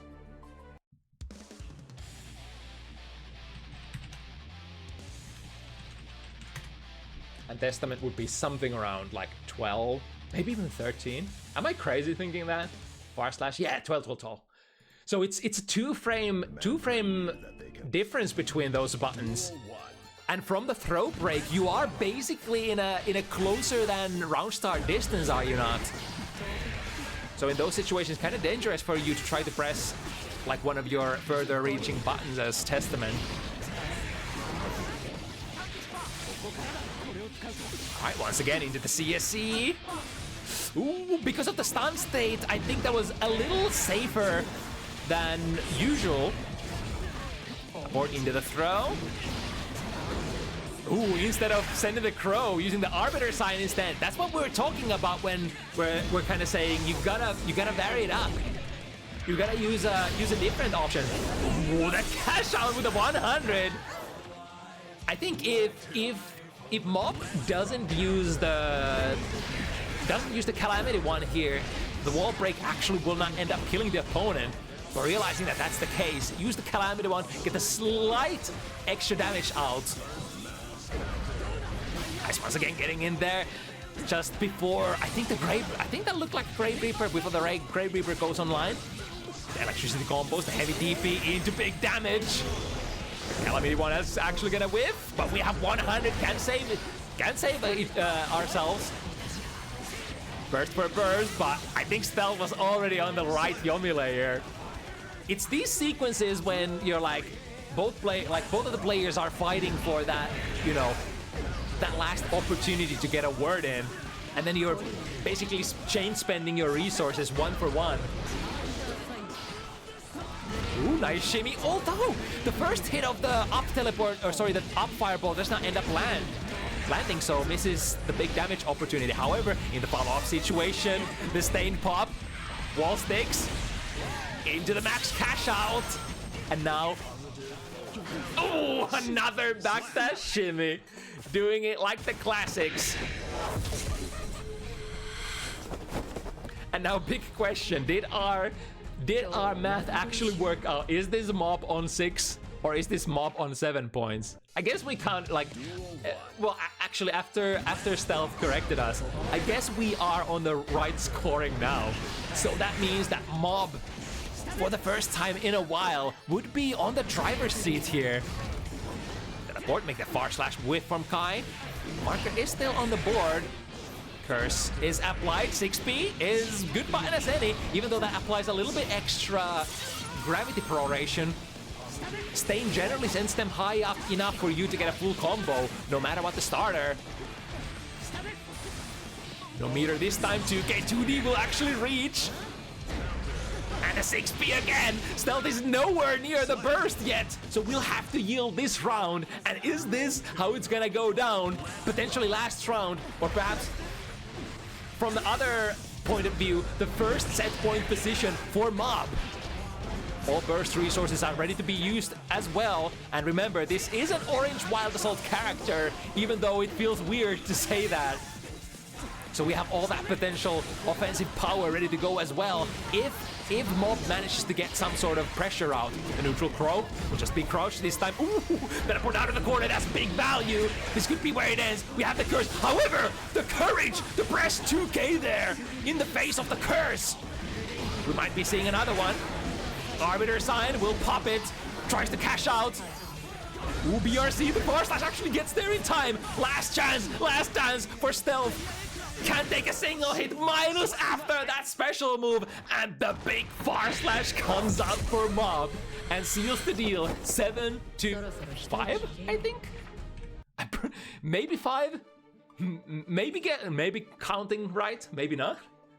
I think at least we got one of the contenders' scores right. Supposedly. Alright, another back and forth fight. With a pretty close ending there. All right, so as per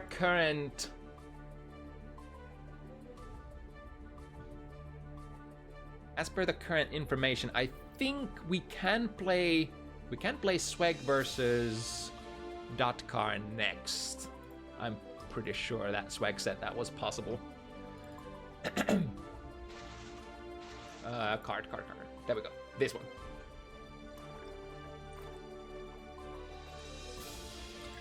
So, slightly different kind of matchup coming up next. We got Potemkin, perhaps the winner of the Season 4 emergency patch. The previous patch, when we moved from Season 3 to Season 4, they made some changes. They made back Megafist much weaker on defense, but as a compensation prize, they gave Potemkin the armor frames on the Karas. But also as a compensation, they removed the on the armor frames on the command grab. But as a compensation to that, they removed the Kara cancels from Potemkin. But now, without any compensation back and forth, here they are back. The Kara cancels are live once again. And this is arguably the strongest that Potemkin has ever been. But is that enough? We shall see. All right, very strong start here for Swag. I guess another really funny thing is that should be mentioned that Dotkar's first set on Bounty Hunters was also against the Potemkin player. I forgot who it was. It was, I can't actually remember. Powering through with the Hammerfall. From the close slash into the throw. No longer 200 damage, but 180. Very close. It is true that Potemkin did kind of receive the same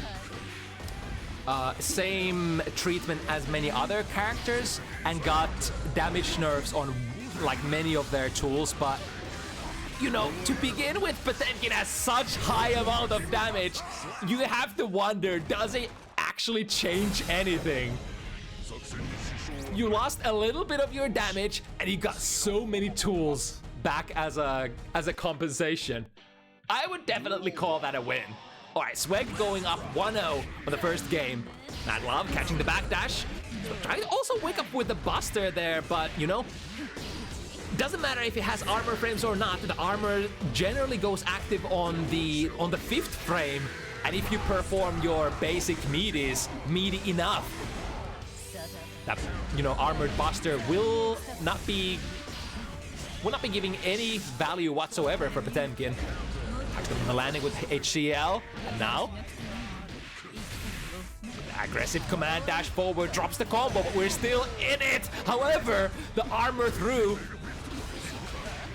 and uses the 50 meter as well. The forward Mega Fist normally would be pretty punishable, but if you really want to force stuff, there are so many things that Potemkin can kind of YOLO throw out. One of them being Hammerfall, go with the armor. One of them can be forward Mega Fist RC as well. And on hit, forward Mega Fist is not too bad. Compared to what it used to be in the past where it would actually be minus. Ooh, is that actually gonna combo? Yes, indeed. Big damage. And then one more hit. Reversal super will get Datkar out of the sticky situation. Backwards Mega Fist, still a very defensive maneuver.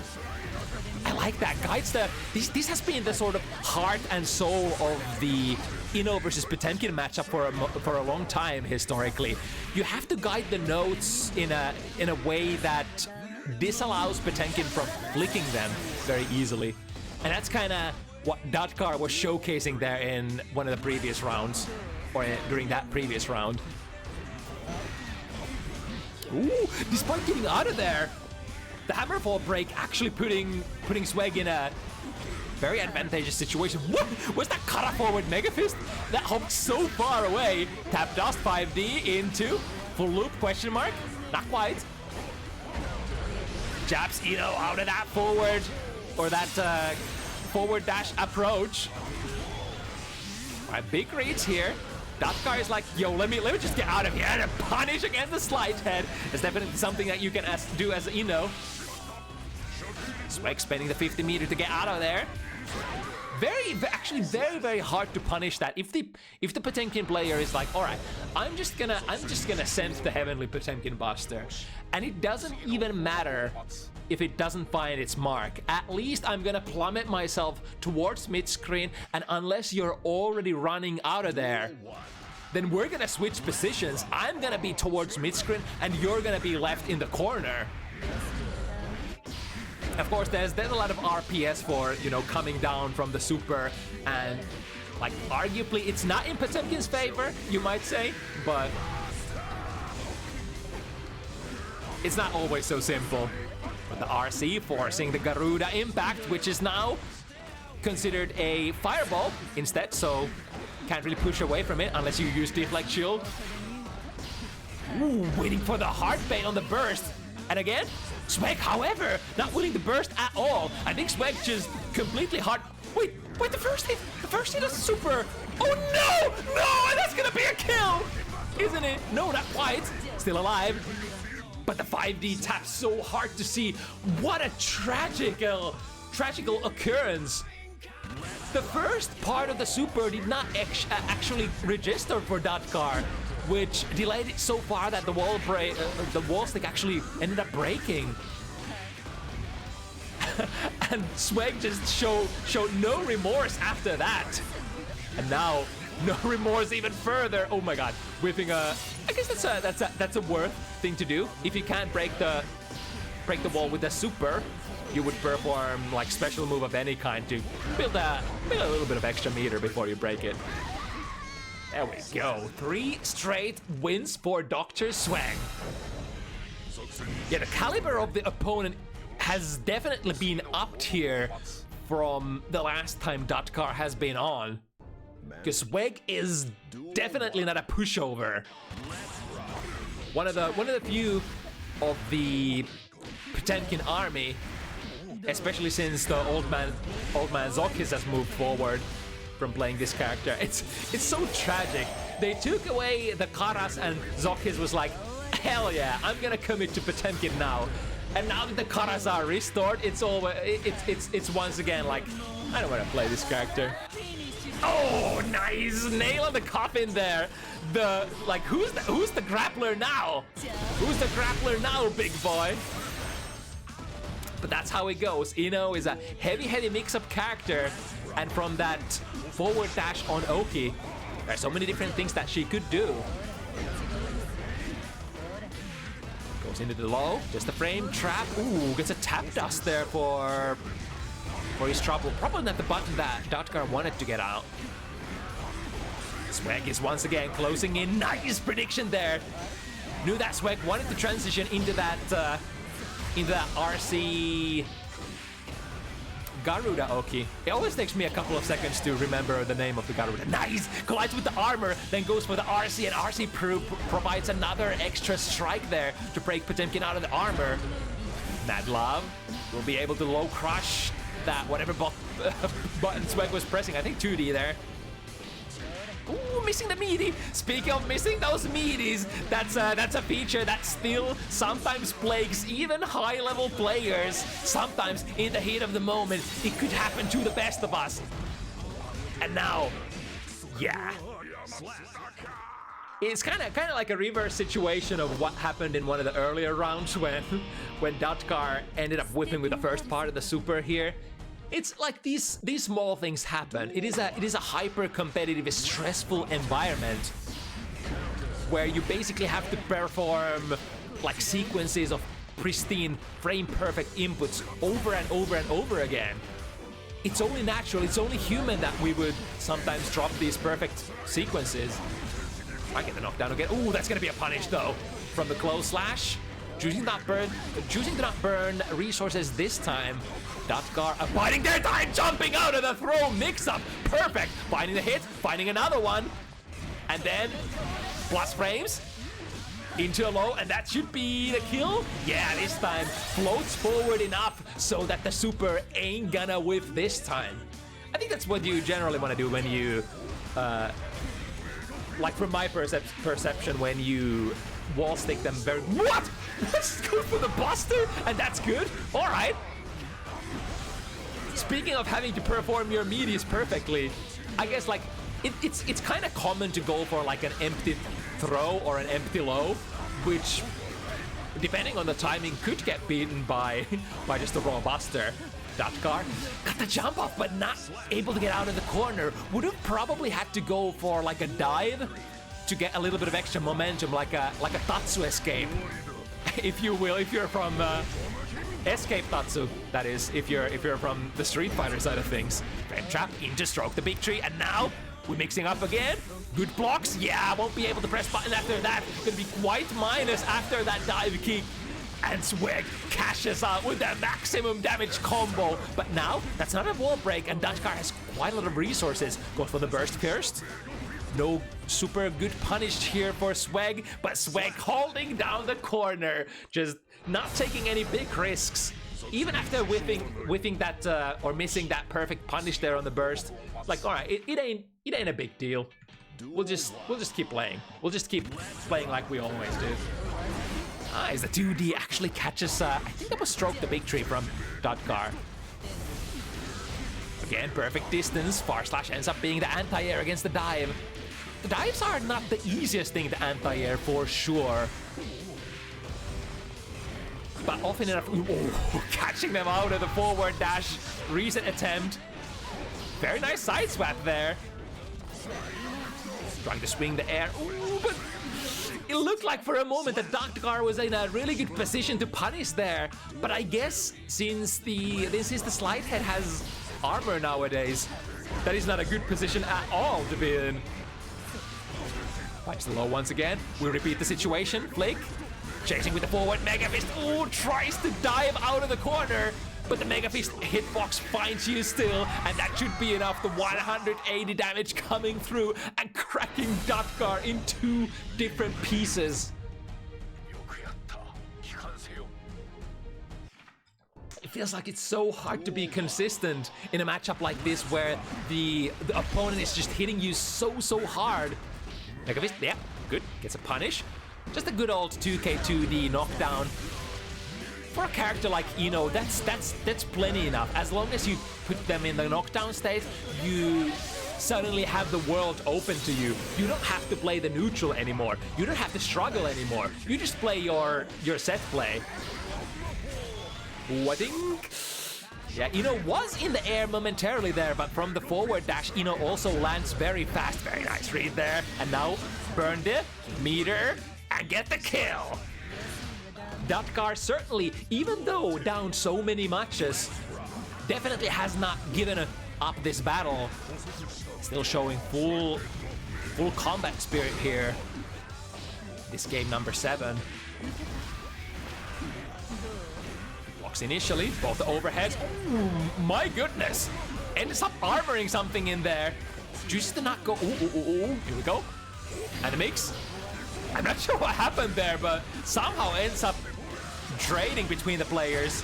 Deflect shield. There was a very, very late deflect shield, but ends up getting some value. Ends up pushing SPEC away. But now, how are we gonna utilize this meter advantage? And SPEC is gonna have so much meter here as well. Both players just chilling there. Especially SPEC walking forward, walking backwards, just waiting for something to happen. But in the end, nothing did happen. Ooh, that's dangerous. I think that's the new, when you drift with the new HCL from jump-ins, you can actually sort of turn that into plus frame advantage. Unless your opponent is crouching, then the HCL is gonna whiff, right? We're gonna wall break here again, 50 meter to defend with. Are we gonna, oh, wanted to go for, I think, PRC there.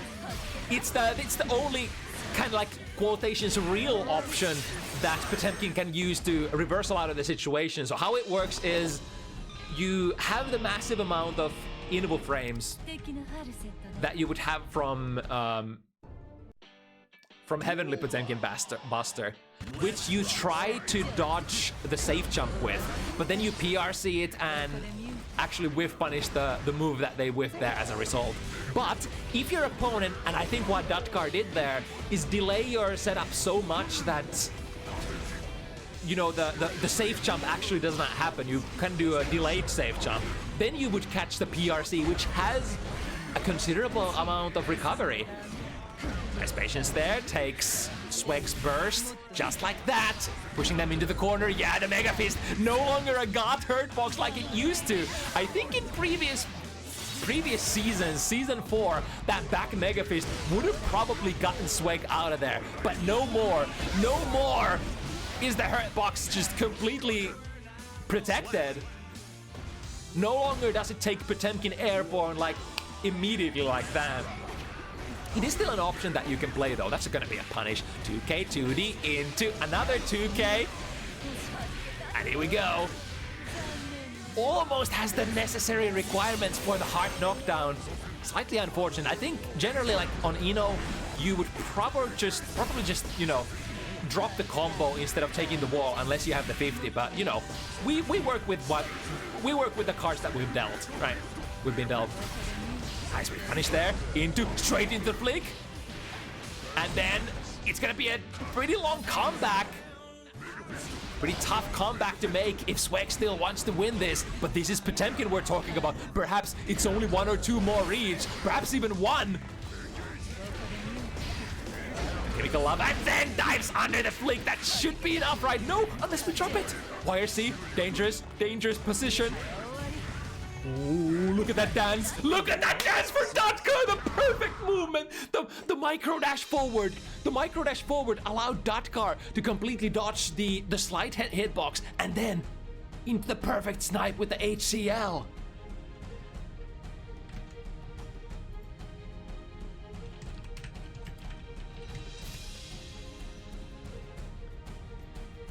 Whew, that's if you don't believe in the comeback just yet, I mean, what I want to say, if you don't believe in the comeback after that, oh boy, I think Dutkar is just waking up, just warming up.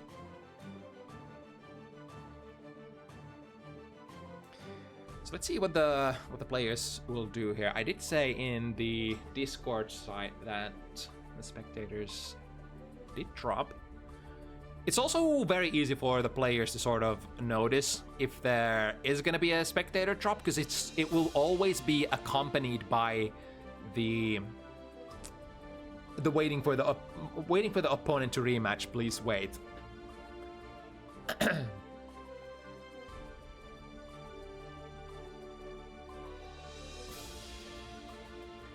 looks like they are gonna play it out here. So we're only losing one game. It looks like so far that Datkar has a decisive advantage here. 1 round lead. And Sweg is running out of life so fast. Goes according to the script. Datkar was able to reverse the momentum, and now perhaps it could be smooth sailing for the rest of the set. Perhaps Datkar ain't gonna give Dr. Sweg any more games after this.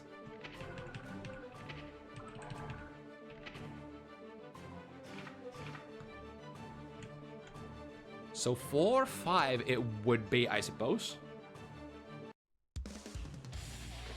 And now,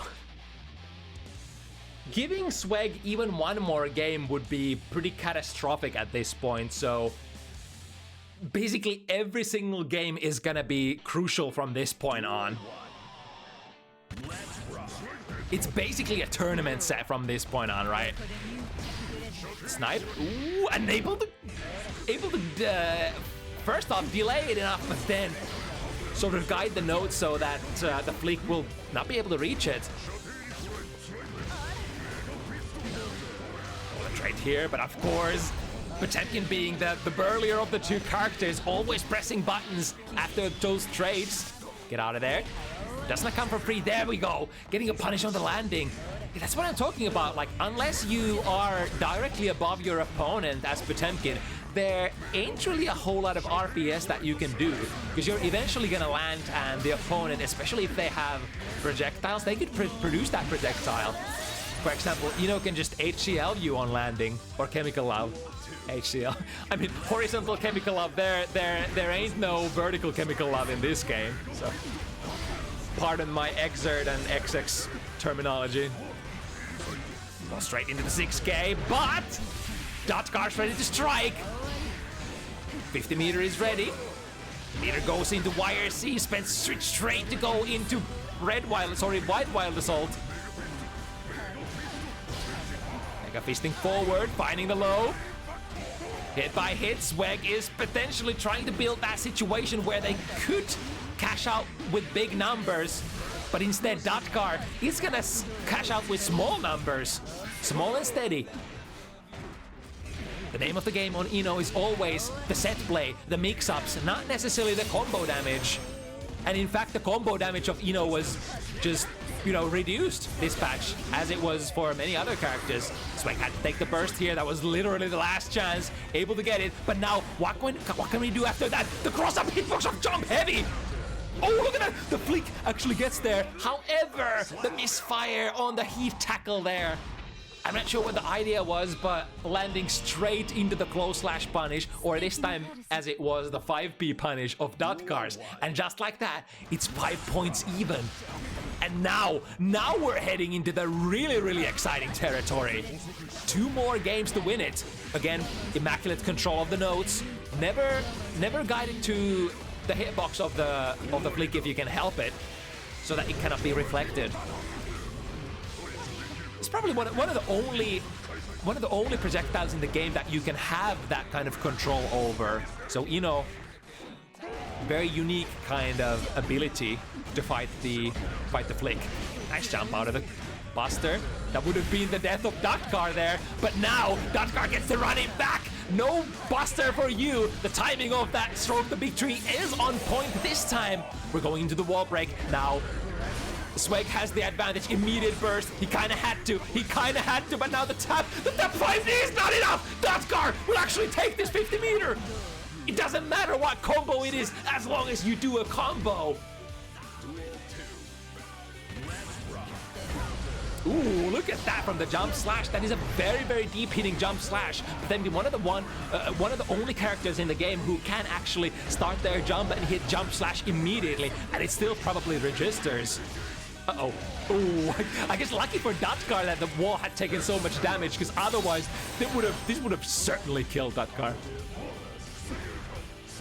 But now, is there still a comeback this round? I guess if you go for a safe jump there. Able to draw out the burst from Sweg. Immediate wall break. Looking good. Ooh, and threading the needle and not getting punished between the Buster, the armor and the Buster attempt. He's actually dead. His kills? No, not quite. But safe jump, 50 meter. They're so... Ooh, okay, I like that. Trying to prevent SPEC from pressing any buttons, and then the 5P anti-air. Datkar. I thought it was Datkar moving to 6 points, but... Is it 7 already? Wait, did we miscount once again? Or?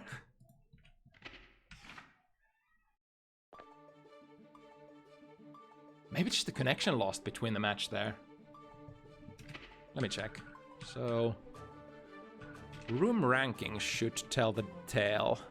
Yeah, it's the Datkar only has 6 points, so we are on point here.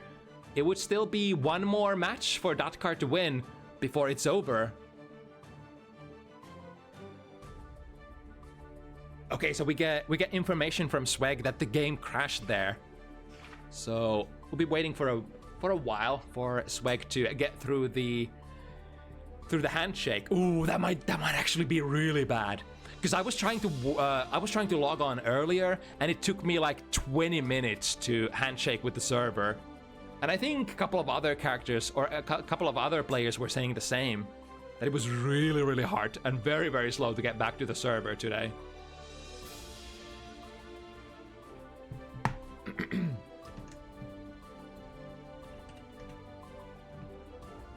But yeah, what a comeback here. What was the score? What was the worst score? Or the most polarized point of the set? It was something like, was it like 0-3? Dr. Sweat had a big lead there, and then slowly but surely, Datkar warming up, fighting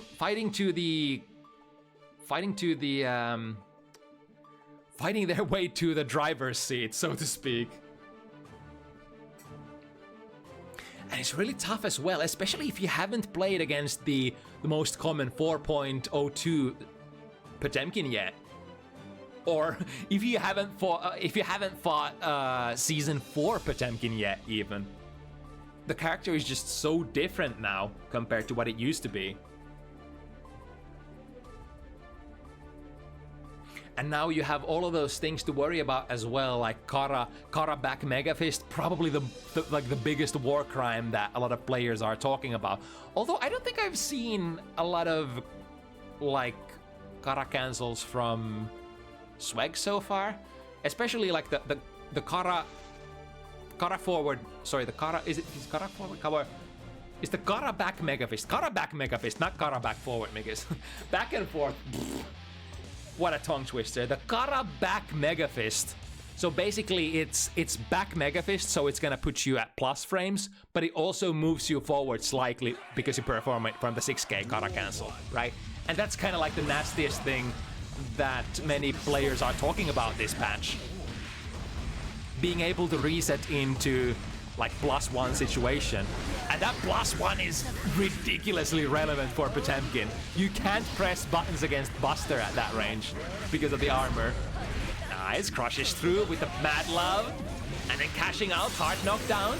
Couple of options here. We have the Heavenly PRC, which, you know, SPEC tried to use once, but I'm not sure if that was like a input failure or if Datkar just had the perfect counterplay there in terms of the timing. That's a meter for Datkar. Spend the burst. Goes under. I think goes under. No! Doesn't go under! Are you kidding me? The massive low profile frames. I think you would have to wait for a moment because the first hit, the initial hit of that Gigantor is actually a strike that doesn't allow you to go under. But then after that expires, it's actually super easy to go under the Gigantor itself as it's manifesting. So I think that was the low profile was a little too early there for Datkar. Nevertheless, fighting for... Oh! Is it enough? I think it's not enough from Potemkin, right? So Datkar will have to mix after this. Bam, bam, bam. Lots of damage. Hard knockdown. Safe jump. Ooh, plays for the deflect shield here. +10 from the slide head nowadays. And Datkar advances to first set point position here. Massive lead in terms of the burst resources as well. Datkar with an almost full bar. While Dr. Sweg doesn't even have the 50. Here we mix. Ooh, try to go for a throw. Slightly more risky endeavor. And I will have to respect here. Ooh, unless you're Eno from the super jump position. Diving forward, gotta be careful. Yep, Datkar can't engage. It's gonna take a long time until the mirror also disappears. But now, all that meter that Sweg spent is gone. Doesn't end up mattering. We're so close to the 50 again. Datkar puts an end to it before it's too late. And now, plus frames from the Mad Love. So close to the 50. Another YRC. Please let me play into the Buster. Dr. Sweg is still alive, making it 6-6.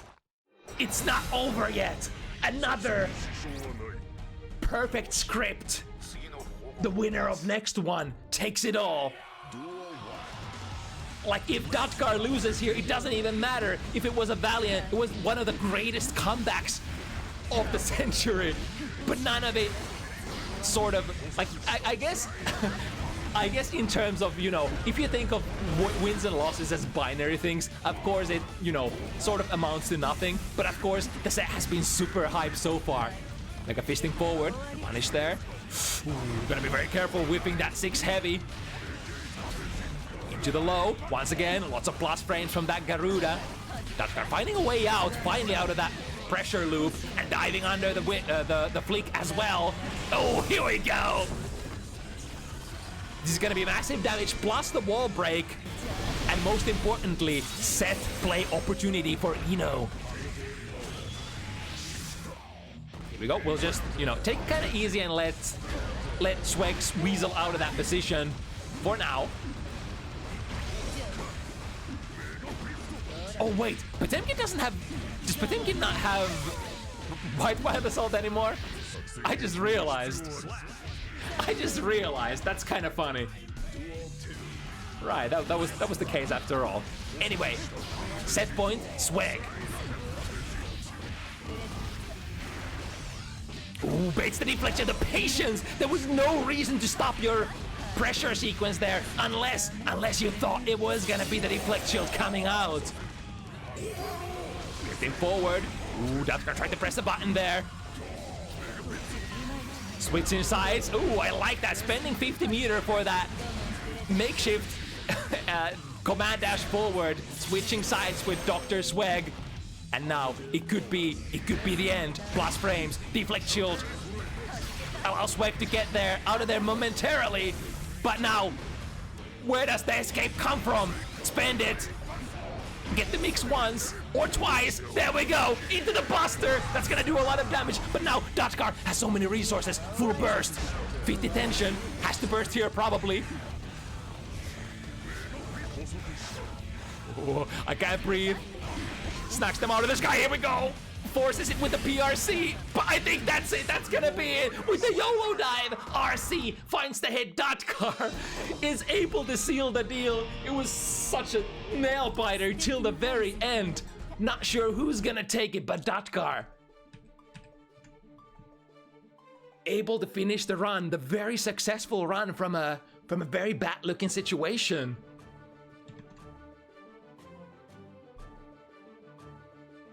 My goodness. Success stories, comeback stories, left and right. Making it happen. All right, what's next? We got 3 more to go. And 1 more testament before we head into the really, really big guns of the evening. All right, the curious part about this matchup is that we've got another East Coast NA opponent fighting a West Coast European player. Now, we've generally had pretty good success with these matches. East Coast fighting to Europe. And it's such a pleasure to see, you know, North American opponents being able to integrate it into our humble little events as often as possible. So Celphy will be making her debut here on Bounty Hunters with this one. It's a tough, hard-hitting matchup as well, up against Abba of all characters. I think especially like we had Testament versus Kai before this, but I think this matchup in particular will probably be one that you can derive very relevant value from the new change of Grave Reaper's Hurtbox just disappearing. Because like think about it, when Abba goes into Jealous Rage, you have a lot of buttons that reach really far and have lots of disjoint. Usually those buttons would be able to poke Testament out of Grave Reaper, but now with the new changes, perhaps it might actually clash, or you know, Testament might just straight up end up beating Jealous Rage Far Slash, or Jealous Rage 5 Heavy, or Jealous Rage 2D. Like all of those buttons have decent amount of disjoint, but so does Grave Reaper have now. So I'm really excited to see like what kind of interactions we're gonna see from these two characters in the current patch 4.02. All right, I think we have both players ready in the room.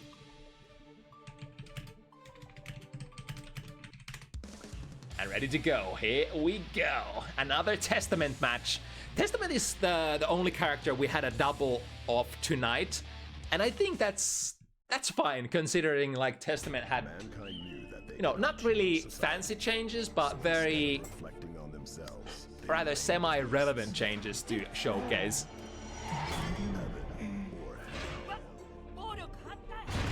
Now, Abba's game plan is pretty clear. You would like to somehow persevere through the volley of fireballs, try to get through the keep away of Testament, knock Testa down, put on Jealous Rage, and then just bulldoze them.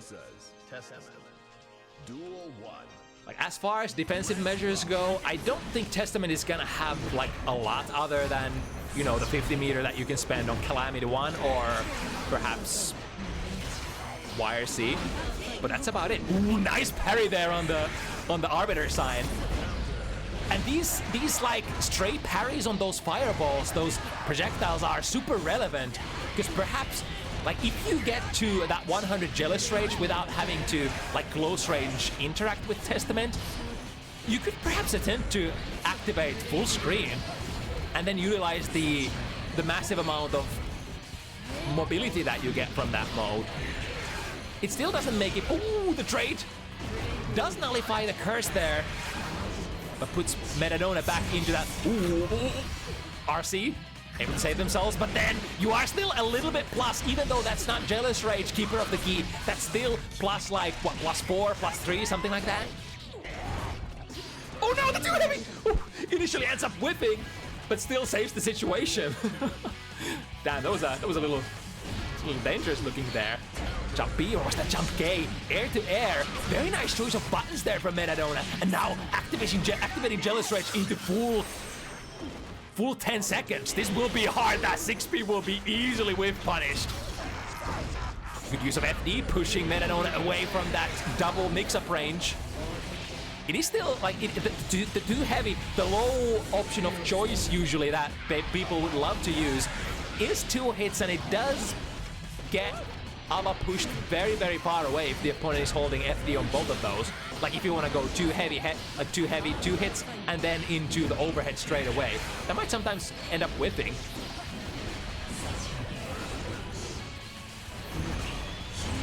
Ooh, is that gonna punish? Yes, indeed. However, it would be so nice if we had enough jelly to activate there, but you have to pass that 25% threshold, and there is no way for you to get that jelly gauge back other than interacting with Testament somehow. Either you gotta get the parries on the fireballs, or you just gotta hit Testament. Oh, nice command dash there. We'll be able to kind of slip and slide ever so closer, and the closer you get, the better options you also have. The tilt now in the normal state is, instead of being -1, is -2. So much easier to interact with for many characters in the game. Alright, YRC trying to desperately put a hold into the Jealous Rage pressure. Teleport into close slash. Will not get blocked. And it's so important here that celphy is wasting time, wasting that Jealous Rage. This will have to be respected. And then there is, yeah. That's one of the most common ways of you to refund your Jealous Rage if you've been on, especially if you've been in the Jealous Rage state for like 10 seconds and you have only a little bit left. Then, wait, didn't Metadona get 1 point here? So this is 1-1, right? Am I crazy? Metadona already won 1, or is this still the same game? Oh my god, I'm so dumb. I get so absorbed into the match that I sometimes forget to put points on. Maybe it's 1-0. Shit. Commentating matches 0-1. All right, I'll believe you. Commentating events alone is a blowout. All right, anyway. And look at that. Even though you dodge some of those initial fireballs, it's still so hard to get in the striking distance. 5 heavy is one of your only buttons that you could swing, but it's such a big comment. You would much rather. Ooh, here we go. That's with one, like full 10 seconds Jealous Rage as well. So very valuable reversal super there. 5 seconds has been used. All right, that could be a kill. That is actually a kill. Very nice recognition here. No matter which super Metadona is going to be using here, it's going to lead into the same result. Usually, like, the safe option is to use the Keeper of the Key, because you generally don't want to cash out with that reversal super in Jealous Rage state until you have the kill. If you do, it's generally considered a strategical error. Oh, because we're in Jealous Rage mode, we'll be able to actually punish on reaction steal on that deflect shield. Oh, you're just cooked. Yeah. There's nothing. After that stage shift, even if it's a soft knockdown, every single ABBA player is always gonna go for the Keeper of the Key there, right? Because, like, no matter what you do, worst case scenario, your Keeper of the Key is gonna trade into the, like, whatever the opponent does, hit you out of the animation and allow you to get in on them and pick up the combo very easily. The double command dash. celphy realizing that we aren't close enough to the opponent to get the throw here and start the loop. Ooh, the 5k will actually not be enough to anti-air that jump D from ABBA. Forcing another curse, and yeah, there we go. I think that kind of looked like celphy was actually committing into the Nostrovia here. Nice, that was. We'll be able to go into the state here as well. This might be a big comeback. The celphy does not have a burst here. Even through that BRC, will not have enough time to do anything about that far slash. And then the downside, drop them. Only a little bit of jelly left. Ooh, maybe we live. Metadona has a full burst left, but you just don't use the burst here, right? Yeah, there is no reason. Your whole game plan revolves around having Jealous Rage bar, and if you burst, it's pointless. It's completely pointless. The moment you go 0 Jealous Rage, you're kind of like, well, I'm kind of fucked here, aren't I? Teleport to the other side, push them to the corner, force the curse. Ooh, nice instant there, jump K. We'll be able to take the curse off. Nice. That parry will put Metadona into full Jealous Rage state, but the vigilance for celphy realized that Metadona probably wanted to go into the activation, so rushing forward, punishing Metadona out of that activation. 5 seconds left. This will be plus. Yep. Airtight mix-up. You see that black bead there. That means that there was nothing that celphy could have pressed other than block. Gonna refresh here. Dance out, dance in. Burst. Oh, that's gonna lose. Unless able to save themselves. We gotta persevere for 1 more second. Overhead. That's gonna be a safe pop into normal mode pressure. Now, normal mode pressure, even though a lot of people don't think much about normal mode is actually fairly good. No reaction there on the teleport, loses the RPS situation, and now celphy is in a so much of a superior position. There was, after that teleport went off, I think there was nothing. There was nothing that Metadona could have done anymore. The RPS had to be concentrated around the teleport.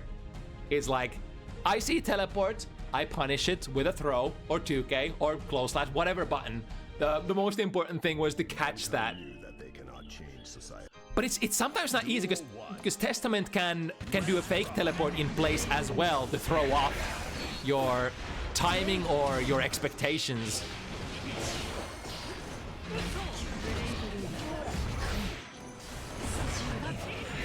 I tried to get a parry there. Now cursed, now parrying is a little bit of a more dangerous endeavor. Ooh, that's a missing boot. It's okay. The opponent is still not on Jealous Rage. Ooh, that's big. Being able to pop the curse during Jealous Rage mode means that Celphy has basically all the keys here. Even if this doesn't kill, well, maybe Metadona has meter here. Refreshing, going under, not getting the punish here. Celphy, ooh, what was a very aggressive dash forward, instant air dash, completely evading the incoming, what are the Exhibits? Forgot the name.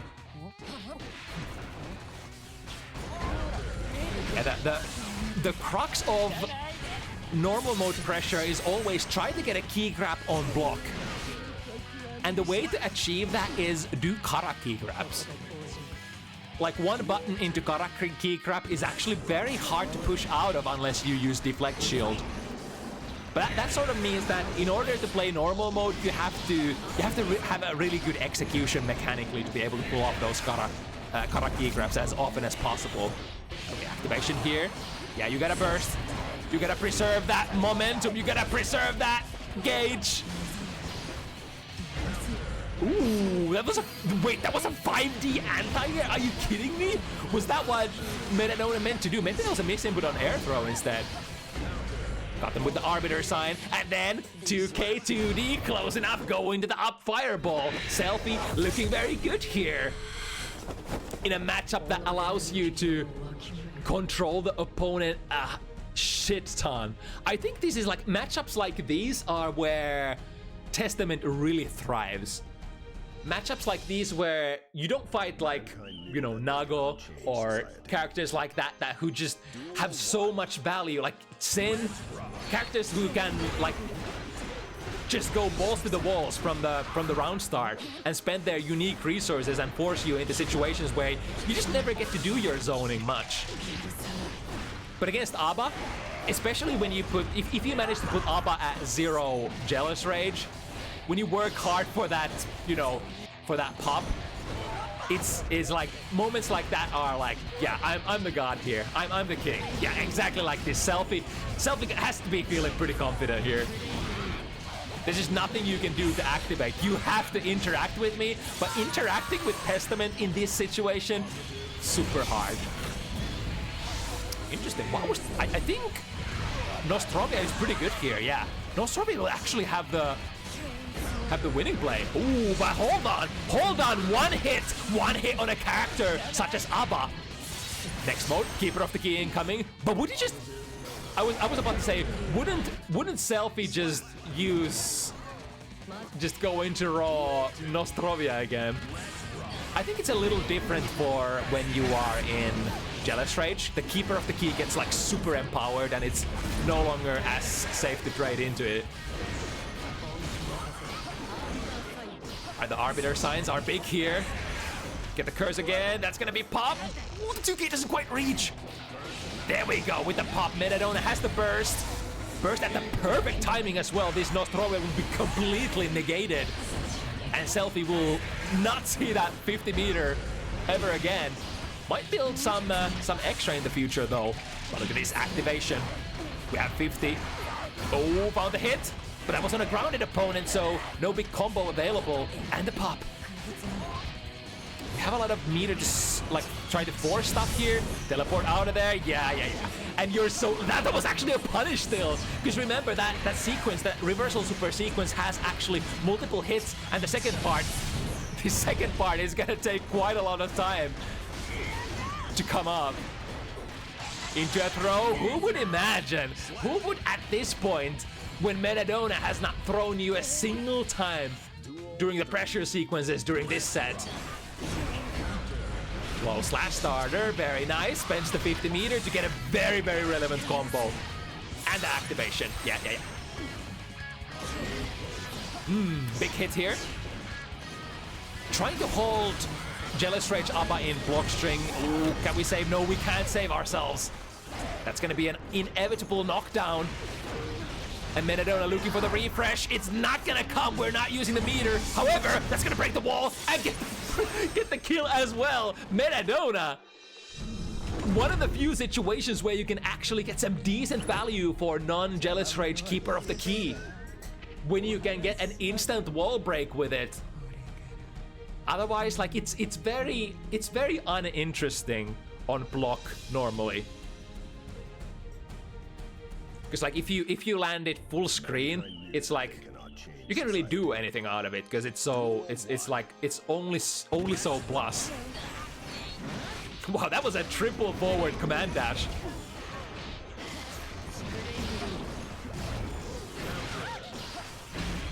Ooh, reversal parry actually successfully prompts celphy going for the burst here.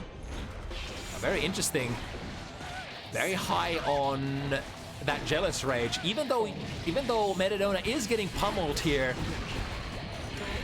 I believe the life is only a sort of like a yeah, because this is gonna happen eventually. Now we go into the full activation. That's gonna miss, and now celphy doesn't have another 50 meter yet,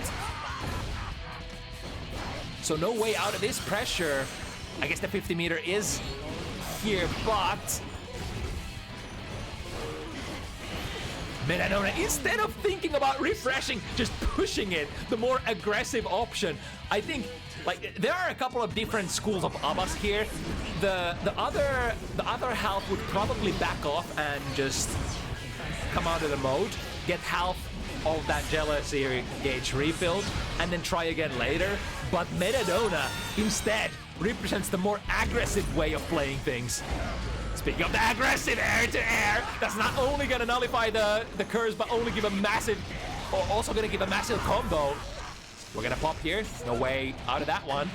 However, punish on the landing frames, 2k. That pop was actually in a very advantageous position. This is gonna be a full cash out. I don't think it kills because there's so little jelly left. And this move is also was nerfed in the emergency patch. Maybe that actually kills in the season 4 initial patch. Teleport RPS. Yeah, there we go. As soon as he sees metadona approach, goes for the teleport, gets out of there, gets that real estate. Yeah, again, that's not gonna do much. Stay pop, burst here, but this burst feels so bad because you don't have any jelly left. This is all celphy control. And now from the successful pop, we can take a wall break here, but the question is, do we want to? Yeah, we want to, because we knew that that's gonna kill celphy with the presence of mind to go for the big plays. A lesser player would have probably aborted it and tried to, reset and go another mix-up. But a really good start here from metadona. Lost frames out of the key crab, tried to go for it again, but celphy was on a completely different Yomi layer, sent the neutral crow, and then a teleport! Teleporting around is surprisingly effective, because like, if Abba swings, her normal mode buttons are so slow on recovery. With the 6 spear, is that gonna...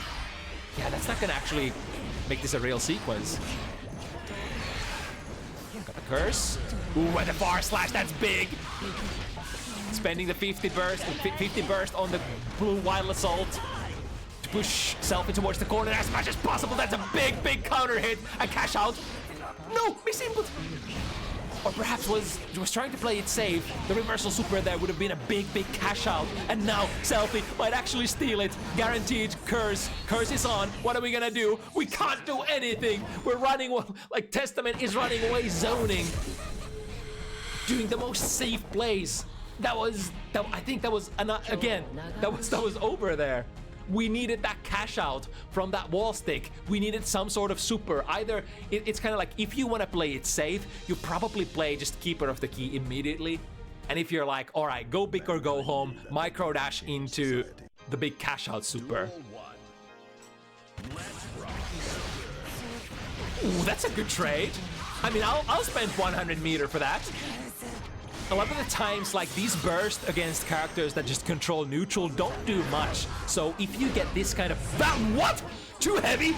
Holy anti-air! And this should be close enough to the corner where... Yeah, it gets... I mean, this is not the optimal scenario. The optimal scenario would be where Nostrovia actually breaks the wall. We can refund. Yep, and straight into another one.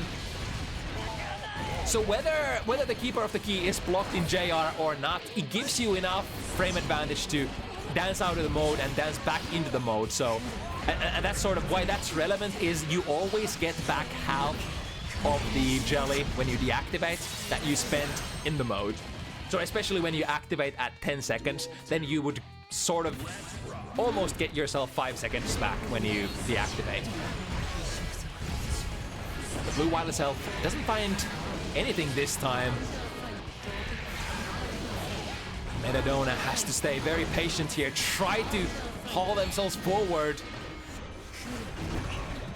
But like, even if Celphy misses a lot of stuff, it's so hard, it's so slow, everything! The 2K anti-air! We're gonna get a cash out here. Is this enough? Close enough to the corner? What? That actually missed? That was super valuable. I think there was not a kill for that with that combo if that Nostrovia connects normally. But with the reset there, we'll be able to do enough damage. Big combo. Although combo damage does not matter that much for Testament in this matchup. Is that air dash jump heavy? Yeah, have the burst. I think in this situation the burst makes much more sense when you have a lot of Jealous Rage ready to go. And now we could RPS for the key for the win. Keeper of the key for the heart knockdown. So many things that we can do here. Cross up. Oh, tried to jump. Has the burst here to save her life. But this is gonna connect, right? Yeah, an airtight mix-up once again. Finds the hit. And this is ABBA. Exactly what ABBA is about in Jealous Rage mode. You want to have as much Jealous Rage as possible when you activate, and you would like to have at one point or another during your Jealous Rage sequence have at least 50 or maybe more meter, so that if the opponent runs away, you can just immediately use Keeper of the Key and say, "Nah, my pressure still."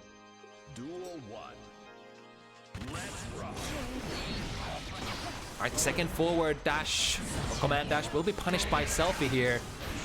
Ooh, that's a good one. But even so, with that hit, Metadona just wasn't able to get too much out of it. Now activation with the 50% is gonna be successful, but can we deactivate? No, not in time. No RC either. Like those are a little more advanced. Ooh, hello! Crossing to the other side. Wall stick.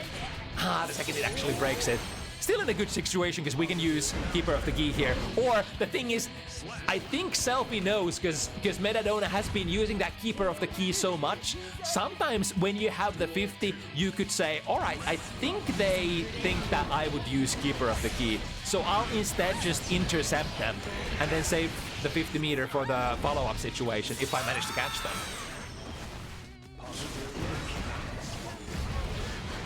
Teleporting under, straight into close slash. Staying patient, blocking as much as possible. Ooh, again choosing to go for with one of the faster air-to-air buttons, Jump B. Very underutilized, or rather, don't often get a lot of opportunities to utilize it because, you know, due to your slow movement speed, you're often not in a situation where you could even you could ever reach the opponent with that. Alright, the curse still apparently gets applied even if you parry the incoming throw. So, but I guess in a lot of situations you can't avoid it anyway. And now we mix one hit of the low into the overhead. Big cash out with lots of options here that could happen. Are we gonna refund? No, we're just gonna push it. So that's gonna mean we're gonna pop here. Reversal super, nice. That's gonna put you in Jealous Rage for just 2.5 seconds. And Celphy has been able to deter the JR pressure once again. Yeah, I think you have to press it here. You have to spend it. Ooh, finds value with it as well. No RC, that could be punished. If your judgment, if your downside completely whiffs in the face of the opponent, that is often minus enough to be whiff punished, even on reaction, I believe. And that's kind of like one of the most dangerous things. Downside just like there aren't many hits that can ever challenge downside. Not a whole lot of things that the opponent could do, because it's completely armored, and yeah, that's pretty much it. Very active. Even if you try to jump, you might fall into it again, and then you're just minus. But if it whiffs, that's a completely different kind of situation then. Alright, once again, taking a step back. Ooh, that was a fully loaded up fireball. So lots of damage, even though Celphy didn't get the full combo here. Nice, the instant air dash jump K once again, finding the hit, using meter immediately, or rather, whatchamacallit, burst immediately. Oh gosh, this is so good. I see Nostrovia. So last time this was a successful trade for Celphy. Yeah, it's kind of neutral, but what it does is you lose kind of like equal amount of health. Who died here? Oh, it was Celphy that went down. Yeah, I guess the instant damage favors Ava, of course. But if the life is not an issue, then the situation is favorable for Testament, who gets to keep the stain after the fact. Also, howdy raiders from Scatter Stream. We are currently on our third last matchup of the evening. The big heavy hitters are coming up next. And currently we got Celphy from East Coast North America fighting against Metadona, representing our European squad from Spain. Alright, Metadona still sticking on the tail of Celphy here as best as possible. This is definitely not done. It feels like it's that thing where you feel like Celphy is on the driver's seat. Celphy is controlling the match for like 90% of the time. But then those 10% of the time, when you actually get to this position, when you get to activate a successful Jealous Rage sequence, it feels it just delivers. Yeah. 10 seconds of Jealous Rage once again goes for the F-Shiki. Nice block from Celphy. But there's still so much time that you have to persevere, and any hit, even though the wall has so much damage, you can confirm with Keeper of the Key here. Oh, but wait a minute, we're gonna go into a full pop. Very nice defensive sequence from Celphy. Oh, doesn't have 50 meter to save themselves. But that's also Keeper of the Key in the normal mode, which Celphy probably doesn't care that much about. Pop from the 2K. Yeah. This will take the opponent into the corner, and I think wouldn't be able to kill, so probably will drop the combo here. Don't drop it like that, though! 6-7 completely misses. That gives an opportunity for Metadona to fight back. The whiff tilt here. The hit. Oh, and that DP RPS! You're -2. Opponent probably wants to press a button. What do? Reversal. Big go, or rather go big or go home kind of an option here. Tries to get a parry on the incoming projectile. Not successful this time around. Getting those parries would be really great, because you kind of, like, in a matchup like this, you almost can't afford to activate with 5 seconds, which is like 50% of your jelly bar.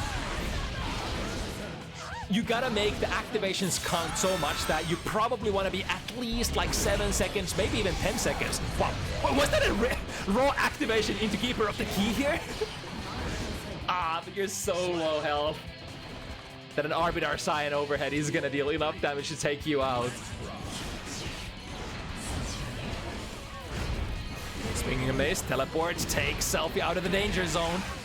Ooh, the patience there, dude. Just keep on crouching. because Celphy sent the neutral crow instead. Tried to go for a throw. That was very, very risky. You rarely want to go close to this beast of a character that is Abba. Even if she is in normal mode, that just gives her opportunities to play. Whereas if you're at this range, unless it's jealous rage mode and they have meter, both players swing and miss big time. I think Celphy getting so much value out of this because that's gonna force a pop again. And now, no matter what other resources Metadona has, it's not gonna matter. The jelly is everything. We get to go into this excruciating, oh, never mind. I was about to say we're gonna go probably into this excruciating grind where Celphy just moves away, zones, and doesn't give Metadona just any kind of opportunity to play. But I mean, sometimes you might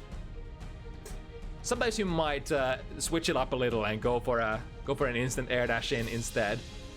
Testament has like one of the best instant air dash plus jump heavy combinations in the game. It's just perfect combination of startup, how far the instant air dash goes, and how good of a button jump heavy for Testament is. And then of course the mix-up options afterwards. You have like all kinds of ways to mix it up. Going for like one overhead, two overhead, overhead into lower head, or overhead into low.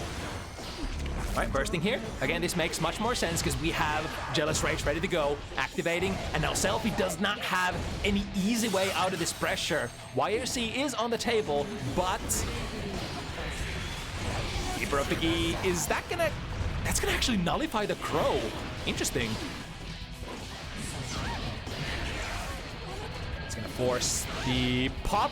Oh, but that's tragic. Since that was a 6 heavy that triggered that stain pop, the higher attack level button that you use to pop the stain, the less frame advantage you're gonna have after. So like 6 heavy into stain pop sometimes might not even give you a combo because it's such a slow movement on recovery. It's funny how 2P is actually like the most advantage you can get from your stain pops. It's a little bit like counterintuitive. Alright, choosing to not take the wall break. Saving the Keeper of the Key for this situation. We can force a mix-up here. Close slash too heavy. Low into overhead. But now this is a big interruption. Again, Celphy will probably be able to just keep Metadona in space until the pop comes through. Keeper here. Yep, refund. Go out, go in. Yep. Maybe it's a strategical mistake actually for Testament to ever break the wall in that situation without a hard knockdown. Because then it's a free Keeper of the Key and you can you can stance dance back and forth and get like almost 50% of the gauge back. Alright, but the fact of the matter here is Celphy needs only one win to take this home, and 2 is the required amount of games for Metadona. And Metadona, even though they've gotten wins here and there, like they've gotten wins consistently, but I think 2 in a row has been really hard to achieve. Ooh, the backwards hitting hitbox on the jump K. Tax Metadona on the drive-by. And again, forcing a pop here. Taking this defensive posture. Not taking any risks, yeah. That's just like, even if Metadona got 50 meter here, ooh, that's big. But activating immediately. Yeah, that's a different, like that's a very difficult kind of choice to make here. If you actually manage to get one successful parry, do you activate immediately and then risk it with only like around 2.5 seconds of your mode? But now, got around 7 seconds, reaches them with a far slash. Good use of FD, making sure that there's not going to be more than one mix-up there, which end up being a low. And the pop, yeah, Celphy is probably chilling once again. Curse is on as well. Nice again. Jump to the other side with the jump K. Cross up hitbox. Force the curse. Looks so good. Now come at me. such a rare matchup that you get to throw so many like so many fireballs uncontested. It just feels good to be Testament for once. And there we go with the extra damage from the pop. That will actually seal the deal. Celphy takes her first matchup on Bounty Hunters, all the way from North America. Fights it successfully against one of our hometown heroes, Metadona. Basically playing the matchup to, I want to say, probably perfectly. There was only like 1 or 2 occasions during that set where Celphy maybe went in with a little bit of a risk. Like that one throw attempt, immediately got punished for it. And then a couple of the times when Metadona were like completely out of jelly and then, you know, chose to push the advantage instead and like, or chose to push the situation instead and air dash in. But other than that, it was just control. The best possible way to play a matchup is if you can make your opponent be unable to play like that. Even if it nerfs your own playstyle or if it makes your own options worse than they could be, still play that way. It's more valuable to make the opponent unable to play rather than optimize your own opportunities. So like in my eyes, perfect way to play that matchup. But now, oh, we got some matches coming up, right? First one of them is gonna be GuessingGame versus Kaito. 2 players who have been looking for an equal for a long time on Bounty Hunters. Or I guess, not necessarily on Bounty Hunters, but overall. GuessingGame, of course, on a 2-game win streak on Bounty Hunters, whereas Kaito has just been overall on fire when it comes to European, you know, Guilty Gear Strive events. One of the latest, like one of the most notable that I was part of watching was the previous Wanted FT7, where Kaito, I believe, took out Tiger Pop rather decisively and then went toe-to-toe with Patachi Sin in the follow-up game. Really amazing matches both.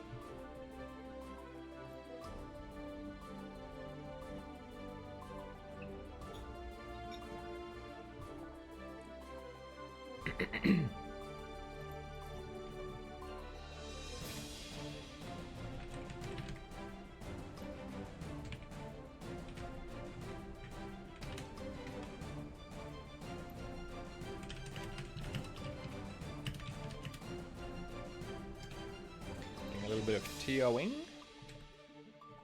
Please stand by.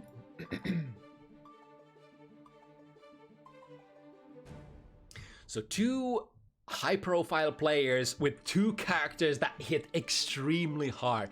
These could be for... Yeah, I guess these probably are the 2 most heavy-hitting characters in the game at the moment.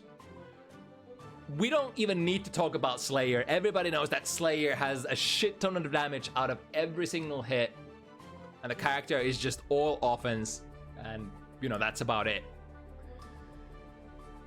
And then we got Colt Lewis, who, in exchange for his mobility problems, has amazing pressure, guard crush pressure, deals lots of chip damage, and on hit, pretty much any relevant hit that goes into a combo usually ends up doing way more than the average amount of damage that any other character can score.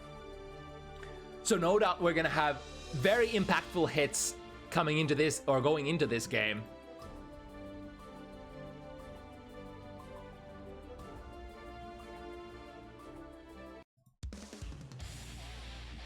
The cool thing from, I guess, Gold Lewis's perspective is that, you know, at least you're playing against a character who does not want to run away. You're playing against a character who just wants to come at you and swing at you as hard as possible. And that's kind of like the same thing as you'd like to do.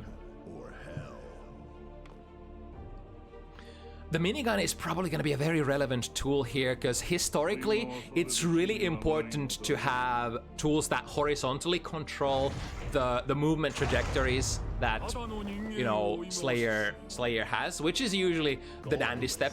Just basically it locks you in a horizontal trajectory where pushes you backwards, takes you forward, and then there's a follow-up. So if you have anything that kind of hits on that horizontal trajectory very far or pushes your character forward to reach them, those are really, really relevant tools against Slayer. And I guess one of those tools is the Skyfish for Goat Lewis. And especially since you have way more control over how much of that Skyfish you're gonna use with your security gauge. Ooh, that was big! That was a full security gauge drone, which Kaito ended up completely nullifying there with the punch forward. Yeah, those are like, security gauge is probably one of your biggest openings as Goat Lewis. It's your neutral skip. It's the thing that you wanna do, that you utilize to get in. But what if the opponent will just keep pressuring you? What if the opponent just keeps lunging themselves at you and preventing you from being able to use that? This could also be a matchup like that. Look at this, it's just endless pressure. Oh, 2P! Anti-air, switch sides, and then we go into this. Yeah, I think Kaito knows he can't afford to spend any amount of time in Gold Blue's pressure. It's just death and decay and misery. And the throw, here we go. Set up the insurance and then hammer them with a lot more chip damage from the Behemoth Typhoons. But yeah, it probably takes a while to get there. Or maybe it's just one knockdown that it takes. Ooh, that's a big counter hit from Master's Hammer. Damage inbound, and we have 50 meters to cash out with that as well. 1, 2, 3, bam! That's damage on one of the most defensive heavy, one of the highest defensive modifier characters in the game. That's the kind of firepower that we're talking about in this matchup. That was very interesting. Oh my god! Didn't even have time to burst out there. So what was that? That was from Pile Bunker, Guard Crush, very late PRC into Bite. And because of the Guard Crush, you don't have the innate guard the innate throw protection from coming out of the block stun. Because Guard Crush completely eliminates that. So you're probably gonna be seeing a lot of advanced stuff like this from Kaito, being one of the top Slayer players in the region. But like, doesn't matter if you're the best or not, you're still gonna take this massive damage from Goat Lewis when they get the hit in. Also, I think I forgot to put the point on Kaito once again, right?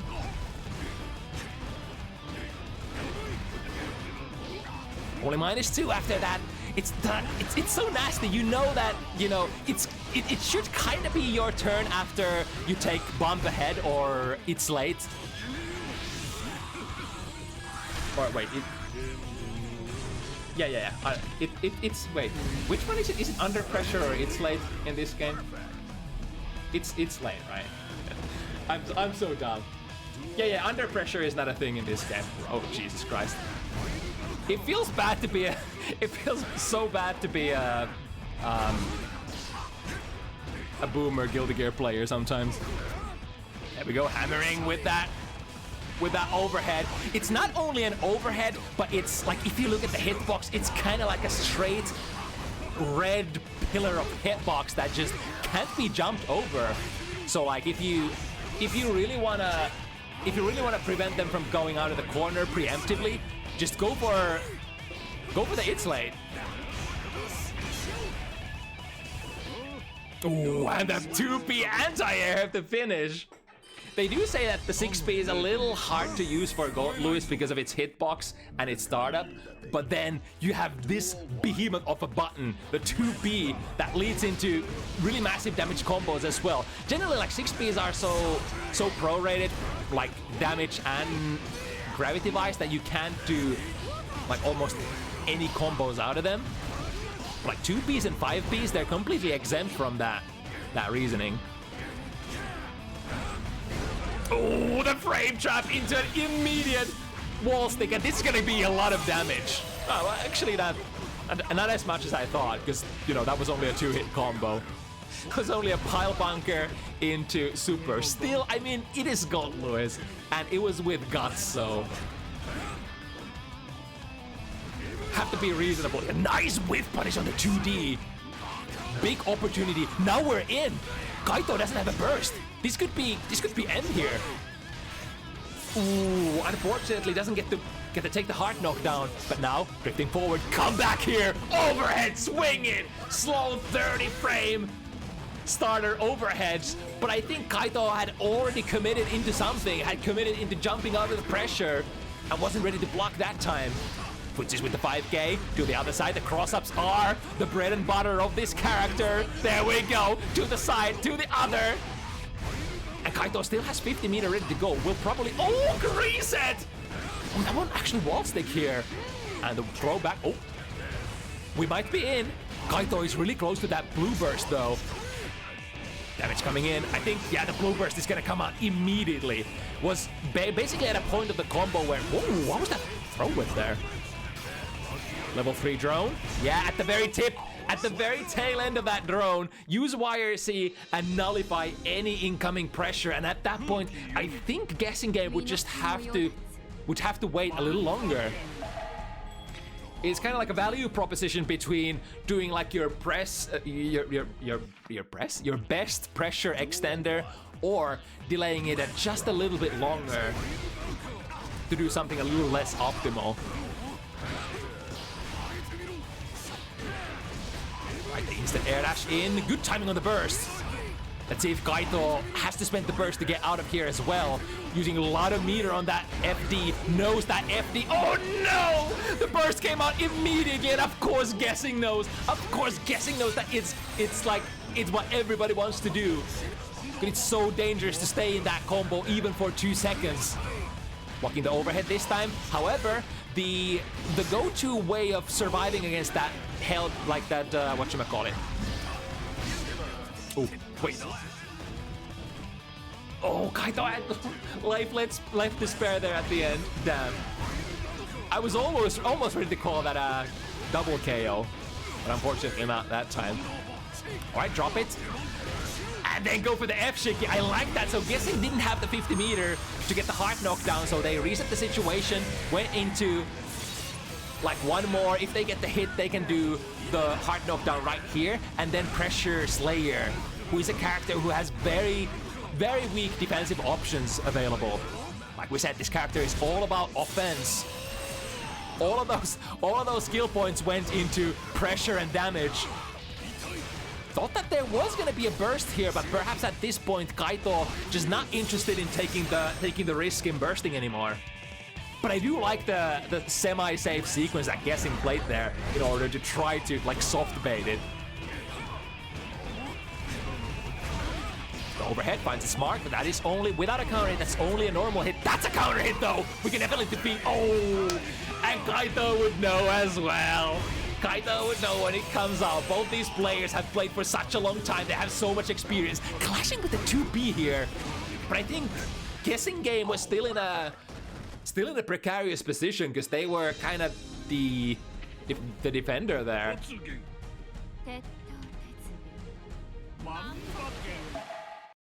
Mankind Duel 1.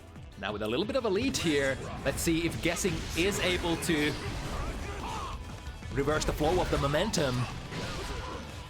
Every single one of these trades, perhaps in Kaito's favor, as long as we're working with that favorable position.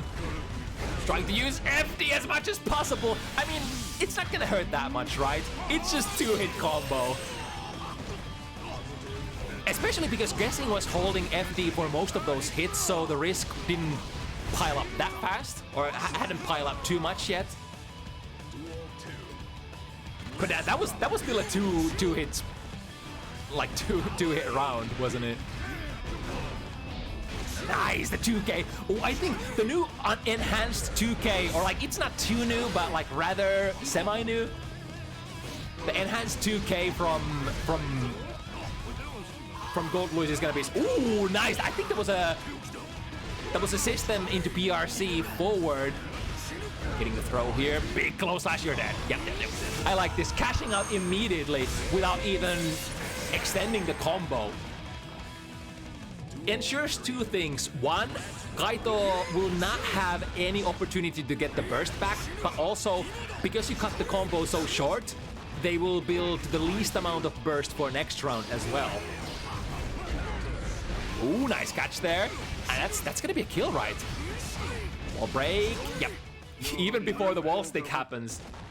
Guessing game certainly on Kaito's tail. This is just the beginning. We're just feeling it out. And it's probably gonna devolve into a massive, massive slugfest.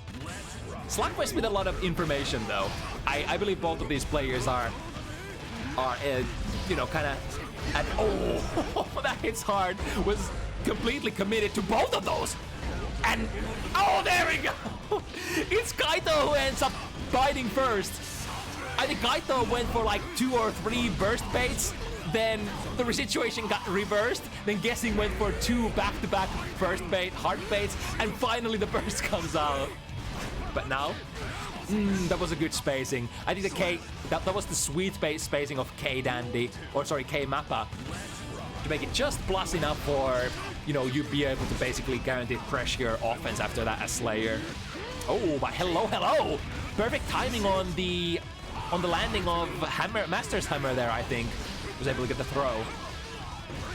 It's kind of like to get the, oh my goodness, the 6-6 close slash 6-6 gaming from the XX era. It's back, and it's nasty as hell, because there is always an opportunity to dash through your opponent and reset the situation for Slayer if you want to double it up.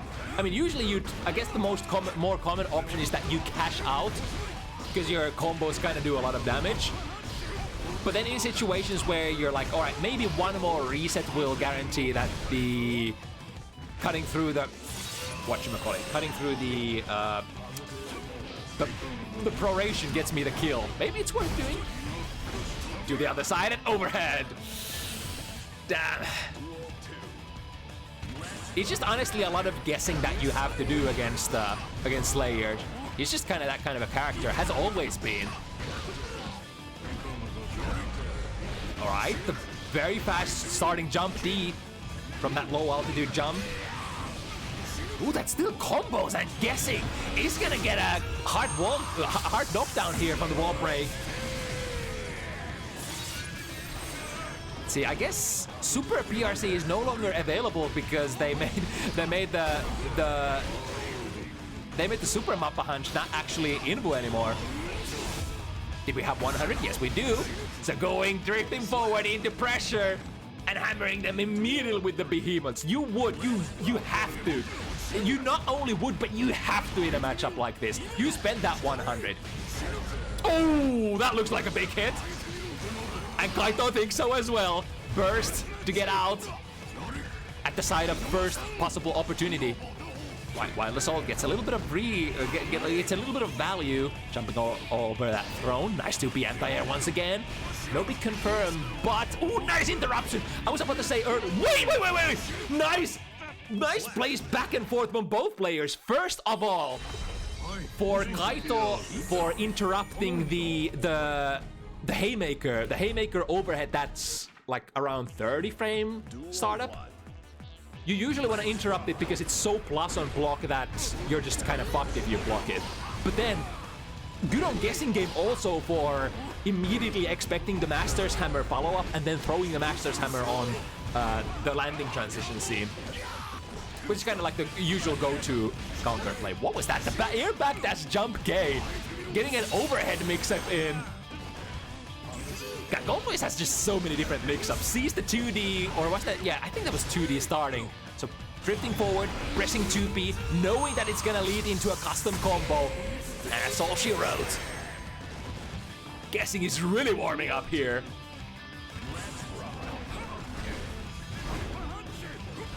Ooh, trying for that 2P, but there's nobody home with that vampire backdash, creating distance and then flowing back in. Just barely got into the cash out range with the tension.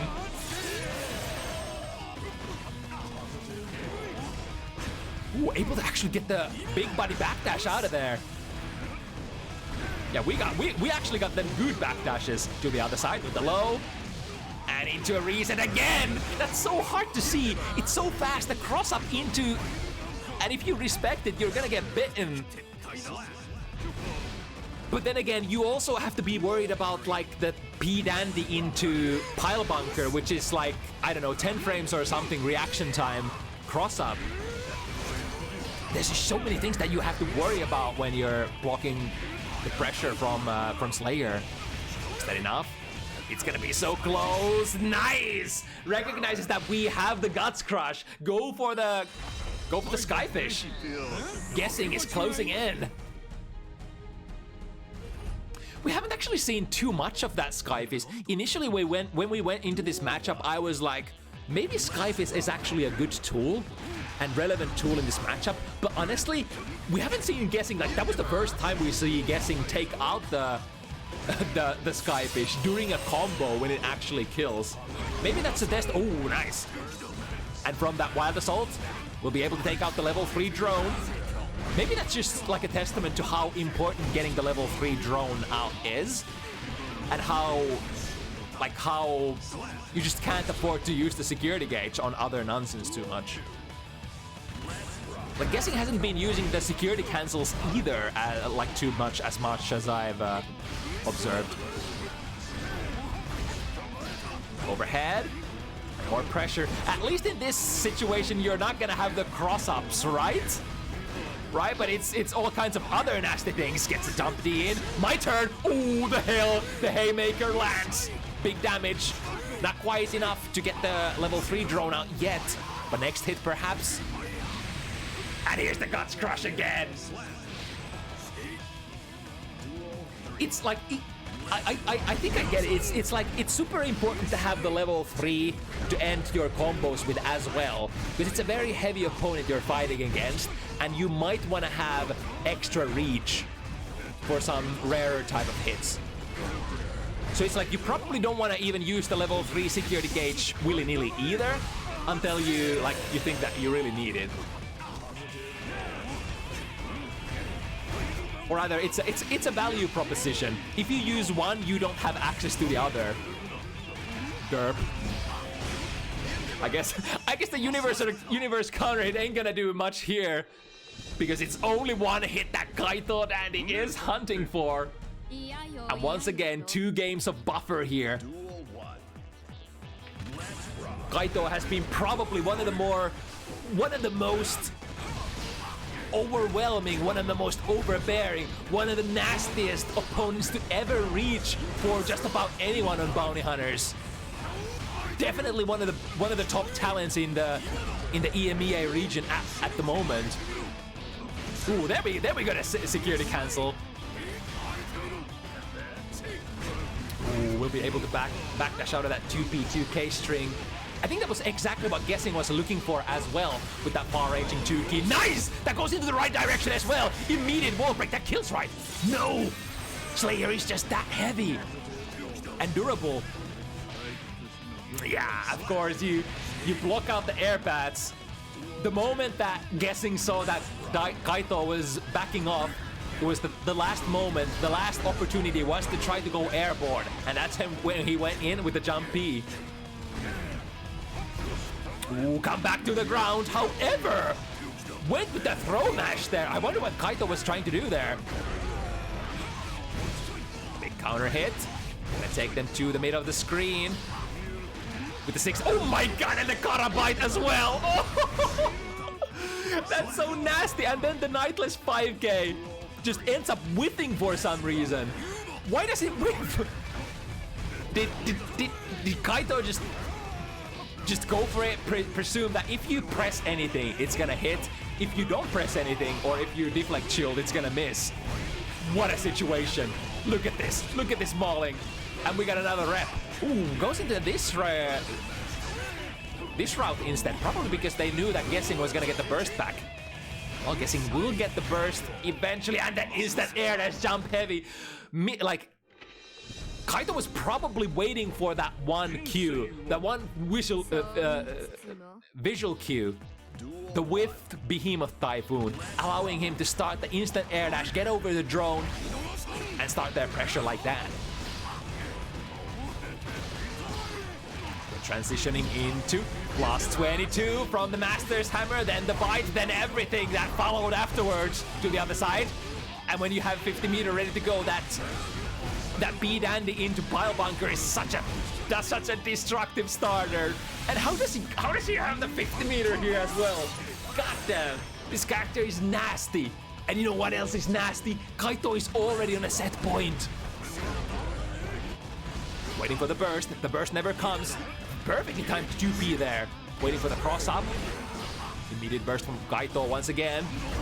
Ooh, and the interception there. The whole level 3 security round was wasted just like that.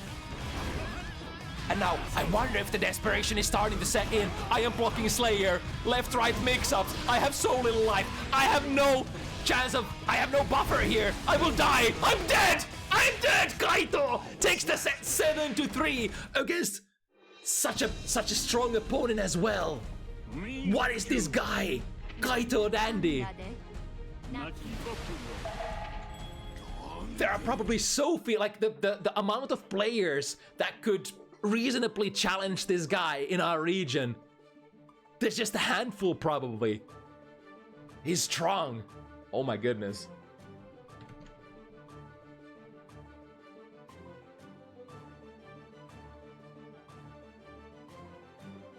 All right, and then we got one more for the road. So the story of this matchup was that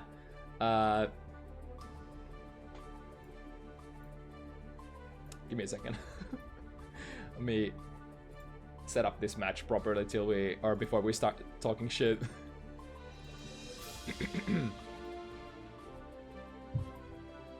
I ran out of water as well, by the way. It's okay, one more.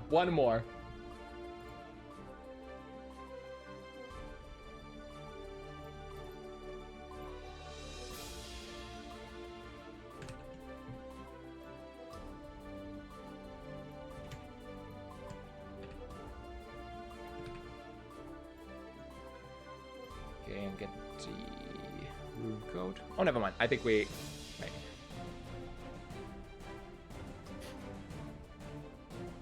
Yeah, okay. Okay, everything should be good. So the funny thing is that Nyudu was actually not aware that they were gonna play today. It's like, for some reason, they didn't get the initial pings for the matchmaking. And it's like just a couple of hours before the match or before the event, it's like, wait, I'm playing today. But luckily the schedules aligned perfectly. I think Nyudu was on some sort of a team battle event earlier. But since Bounty Hunters usually draws out for like 2 to 3 hours, usually 3 hours, there was enough time to finish that event first. And now it is one of our Iron regulars, Pokey, Anji, always Anji. Relying on the Anji. And I think Anji might I feel like a lot of the Anji players might have at one point just breathed a sigh of relief, realizing that holy shit, my character will probably be pretty good for the rest of the lifespan of Guilty Gear Strive, because they've taken Anji to a direction where he's no longer a joke at all. And it would be probably really hard to make Anji a joke ever again if you know, depending on what you thought about him, if you thought that he was on the super weak end at one point. But now, Nyudu plays Asuka. And it's no surprise, or I think it's no secret that this character is one of the most, I think probably hands down my favorite character to cast in the game. Because it's you just kind of can't get enough of this character. He's really challenging to watch. He's really engaging to watch. It engages with your brain. Because there's just so many things that you have to keep your eye out for. Even if you're just back at home watching high-level Guilty Gear matches happening on the internet. Even if you're not playing yourself, it takes a lot to understand what is going on. The hands that, you know, Asuka has at the moment, how can he utilize those? What should I do based on what is on Asuka's hands? There's just so many aspects to this matchup. Now, another interesting thing is we saw Strelitzia last week put on a very different kind of Asuka play, where you would stay in test case 1 for a very long time until you have a couple of different different aspects fulfilled, and then you go into the deck shuffling super, and that's when you switch to test case 3 and try to fish for the old Exodia, if you will. Now from Poke's side, from Anji's side, the tragedy is that if you dance into cubes, those are projectiles, and Anji generally like has the best value that he can get is when he manages to dance into normals and strikes. But like, wizards don't produce that many strikes, do they? Oh, look at his hand though. This is kind of looking kind of bricked for Nyudu. And the mana was running low as well, allowing Poke just completely maul the wizard. Right, starting out with the acceleration staff in hand as well, which is kind of nutty considering it like usually how you play against Asuka is that you try to interact with basic cubes, the blues, the yellows, the greens as much as possible. But the acceleration staff from test case 1 makes it actually kind of difficult to interact with them because the cubes just end up moving so fast. Very relevant chip damage danger here for Anji. Yeah, I think I've seen Nyudu swap kind of between test case 1 and test case 3. Here once again, wait, is this test case 2 or 3? I'm trying to remember this is 3, right? So this would be the... Wait, is this 2? Wait a minute. This is exactly what I'm talking about. You need to know so many visual things. You need to know so much, even to watch Asuka play properly. And if you're not in the know, yeah, I'm pretty sure this is test case 3. Yeah, because we have these bouncing cubes. So this is a little, like, this is completely different style from what we've seen from Strelitzia so far on Bounty Hunters. This is gonna be super interesting. I wonder if Nyudu would even use test case 3. Because this is a lot of stuff that we've never seen before. Test case 2 is just like unexplored territory. I don't think I've ever seen any Asuka player even engage with test case 3 for more than accidentally. It technically, so test case 2 technically gives you the best mix-ups available for Asuka. Not only has it like an ample supply of the high-low spells, but also the staffs that you can plant create situations by altering the gravity in a way where it gets really hard for your opponent to see what's gonna happen. Of course, you know, you have mix-ups in the test case 3 as well through like teleports and left rights, but they're very different to test case 3 stuff, or sorry, test case 2 stuff. Alright, with the ball break here, that's gonna be the soft kind. Decent amount of meter. Ooh, there we go, dancing into a successful thing and getting hard knocked down. Yeah, Asuka players would know that it's so hard to defend here. So use resources to get the opponent off of you. Ooh, tried to go, had the right idea. Tried to reach for an air throw, but unfortunately, I think Poke ended up steering that Shin away from Asuka, so that, you know, the right option would have probably been to go air to air instead. Really interesting hand here if Nyudu would have any time to cast. There we go, casting. I get full hand once again from that refill spell.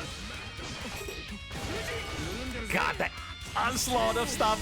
It's from that one hit, initially had to spend mana to cast, then had to spend a lot of mana to activate all the buffs and refund the hand.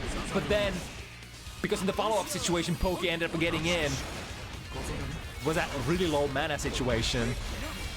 But now looking a little bit better. Test case 2 once again. Wow, is that does that increase or decrease gravity? I think that was the one that increases. Ooh, look at that bounce. 2 overhead meteors in hand. And what is this? Increased gravity? Is this even good? I don't think I've even seen this staff before. We put it on. And now what can we do? Look at that! Yeah, look at that! The jump arc! The jump arc basically becomes the same as if you were Gold Lewis, is it not? It's kind of like you have such a low altitude jump that your jump D just goes actively immediately, just like that. It kind of creates the same kind of situation with Asuka. Now, whether Asuka can actually make good use of that, I don't know. I've just never seen Test Case 2 play, so I don't really know what you can make out of that. But it is certainly interesting. From below, Goku wants to go with that aggressive burst. Burst back immediately. What is this spell? This is one of the Test Case 2 special buffs that you also don't tend to see very often. Overhead. Has another one in the hand still. What's the opener gonna be? We're gonna set the staff down. We have the Rainbow Cube. We can keep Anji in place for a very long time if we get to...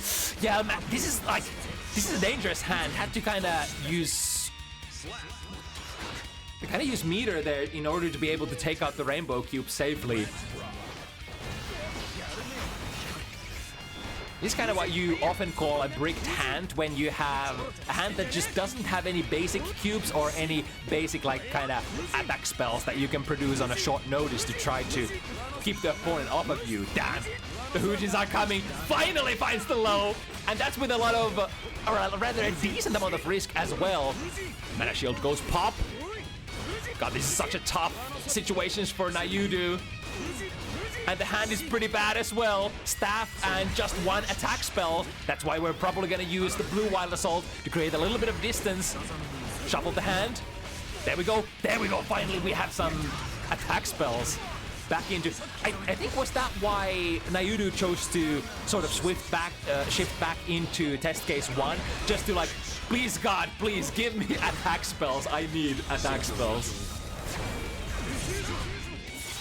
That actually ends up not killing, and now only utility hand in hand, but Bless 2D. It's one of the most, I would say that's probably one of the most useful normal in Asuka's kit, because that's the one normal that you can always produce a long-reaching projectile with.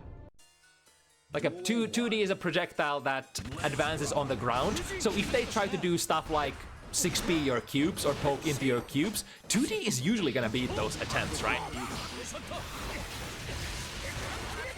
That's kind of to prevent you from being in a guaranteed checkmate situation if your hand is just completely bricked. Ooh, this is tough. Pop goes the Weasel. And now it doesn't really matter what kind of pressure we're performing. Ooh, this is the finish attempt.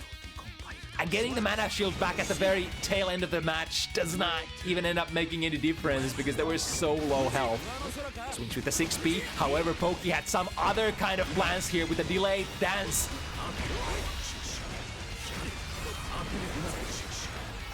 Ooh. That spell that Kaito that Nyudu just used, is that the one that fills your hand with predetermined high tier stuff? Quotations? Alright, empty hand.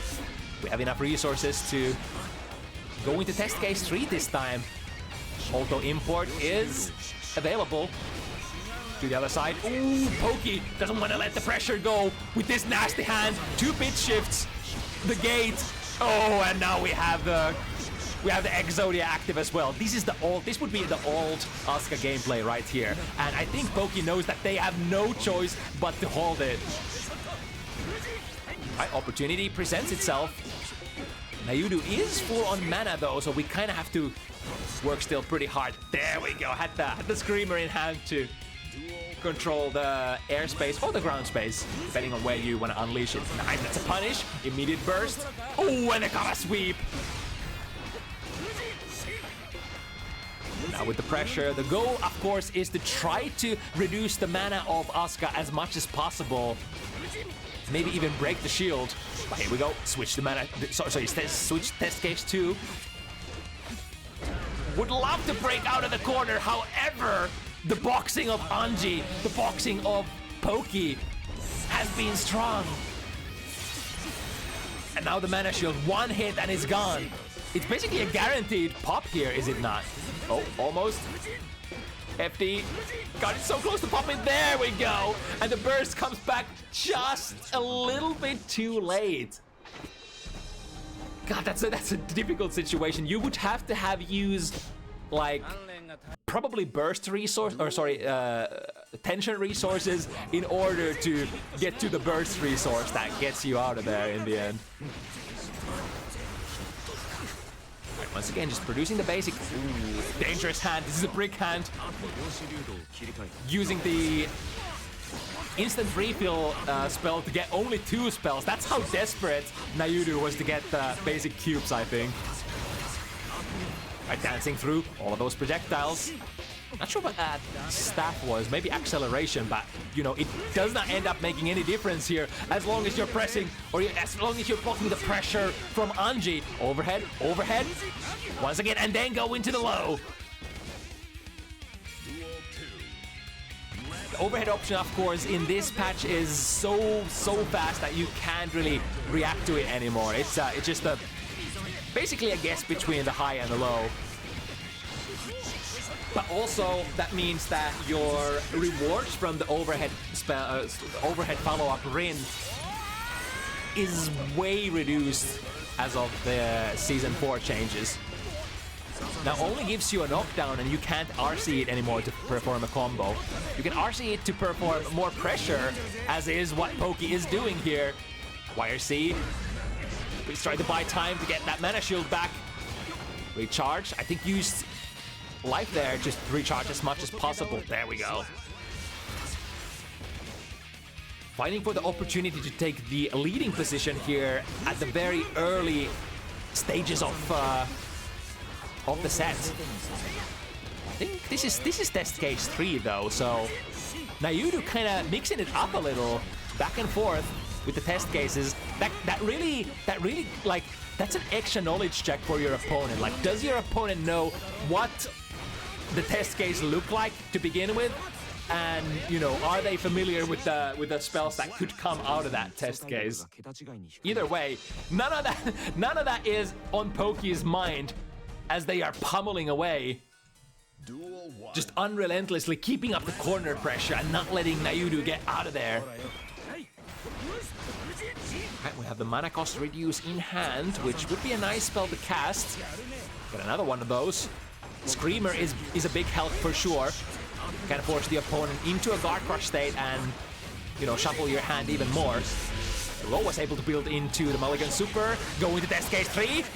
Oh, that's with acceleration as well. That's so nasty. The gate. However, Poki mashing a throw there. We got the DP spell in hand. I think that's.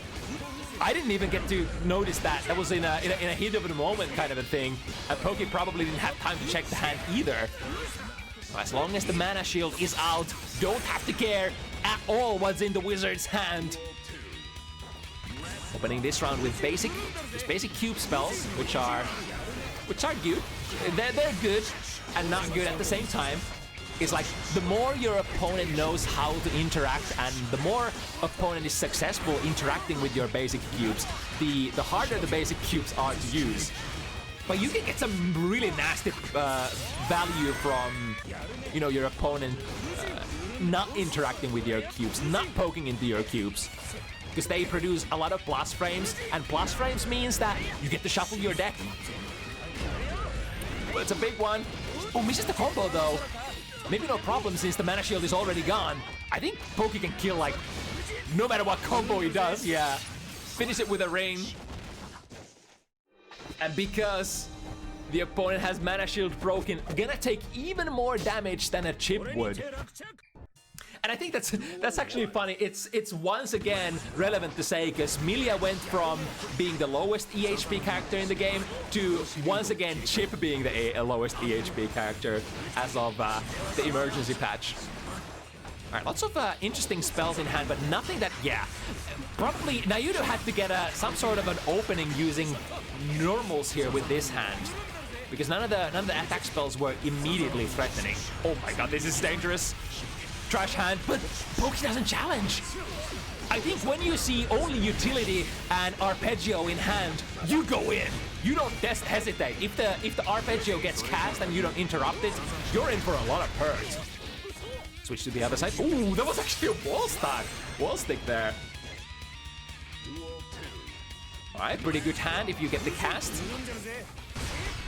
Or rather, this is a very snowballing hand. Spend all the cube spells and then switch to test case 3 and get basically 4 instant free test case 4 spells in order to try to fish for that.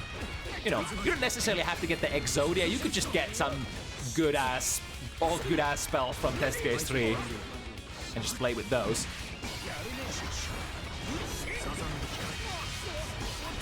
Staff currently can go. Oh no! Wait! That was a black hole staff. That's exactly what you want. Oh, the refill is on. Ooh, this is good. Poke can't approach because of that black hole staff, and that means Asuka can just freely recharge mana and shuffle deck. And as a result, Anji is at very low health, but God, I wonder, do you have to use burst here in order to preserve your mana bar? No, there he goes. Now you're guaranteed having to wait a couple of seconds for it to recover. Deflect shield. That doesn't do anything though. Poke's just moving forward. Good jump. But again. Oh, nice air throw, finally. Nyudu was fighting for that one hit for such a long time. I was like, how is he holding on to that? How is he not bursting?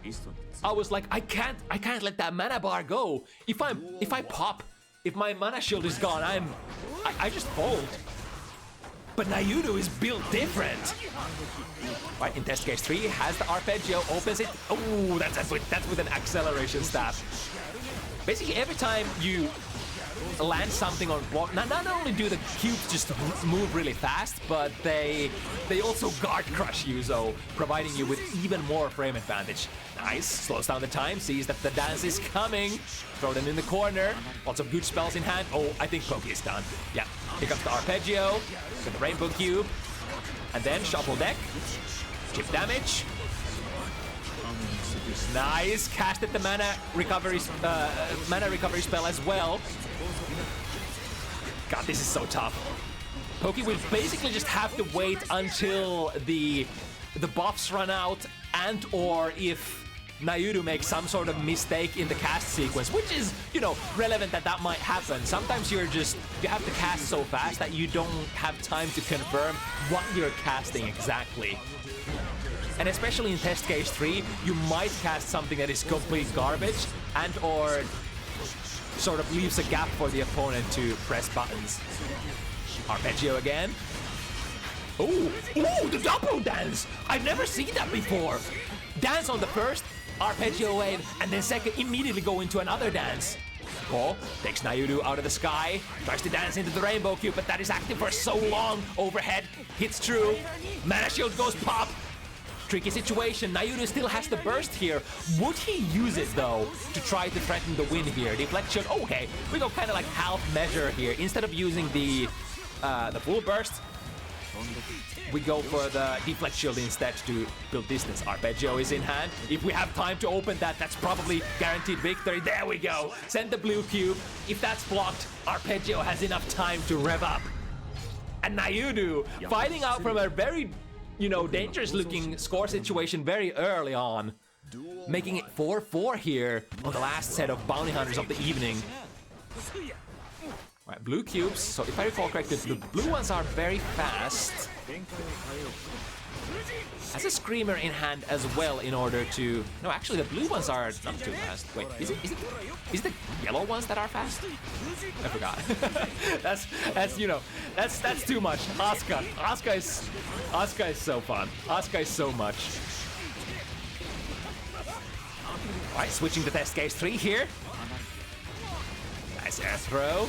And now looking for those very relevant spells. Gauge, try to build a little bit of time to cast a Rainbow Cube in order to shuffle your deck. And during that, we can do so much. Open Arpeggio. Yeah, there we go. Tap 5D is a real mix-up and you can pick it up as well. Well, hello! Teleport into Drift. I love it. There's just so many different, like every single Asuka player has their own perks and their own style. It's just so fascinating. It's kind of like you're observing an alien species. Like, whoa, what's gonna happen? I have no idea, but it's probably gonna be very entertaining. Out of there. Ooh, that's a big dance on the strike. And I popped the Mana Shield as well, so Nyudu could be in trouble. However, to the rescue, 2D, my best friend. Even if my hand is garbage, 2D has my back. Ooh, the BRC, backlash BRC mix-up. Finds its mark, but immediate burst from Nyudu. That's gonna be a punish. Ooh, or not. Anji will be able to proc. Ooh, nice punish on the landing. Lots of good spells. We have 2 guard crushers, 1 bit shift. Oh, wait a minute. Anji, or Poki, finding an opening here. I was not able to pawns forward fast enough.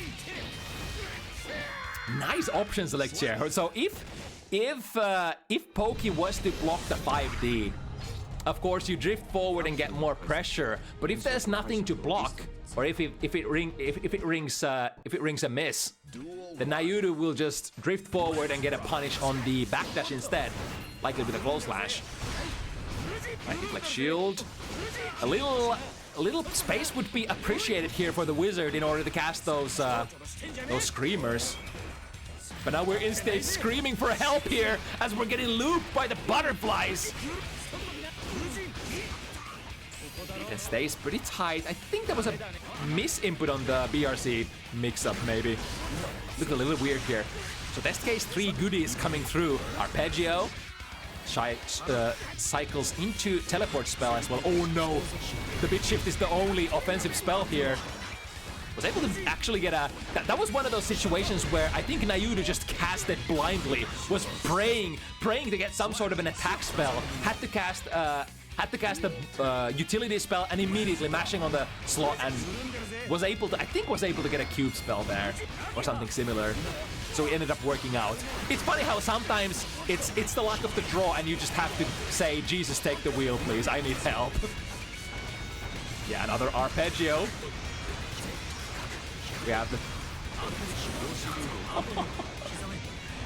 Also, refill is there. Is casted, so now when Nyudu is casting spells, those spells are going to be automatically filled. The mana, though, is the problem here. The whole auto refill ends up being completely useless. Ending up still in test case 3. Nice! I think Poki tried to catch it, was probably aware of the RPS, but the timing was just not quite right. The strike ended up completely missing, and Nyudu whip punishes the button afterwards. Set up the Rainbow Cube. That should be a kill, right? Bit shift. Yeah. Is enough to deal. It was a level 2 bit shift, so maybe with a... Does it always spawn as a level 2? I think it's never a level 1, right? So it's really interesting how this matchup has sort of evolved. Nyudu started with a very new age style, playing test case 2 a lot. But as soon as he recognized that, hey, this is kind of not working out and Poki is just winning a set after set, it was just like, all right, let's go back to the good old style and just go straight into test case 3 and play with that instead, because test case 3 has the best spells. As long as you get to shuffle your hand, then stuff like this becomes possible. Yeah. Test case 3, ladies and gentlemen. And there's probably nothing to stop the Arpeggio from going online. Another auto refill. Yeah, an Arpeggio.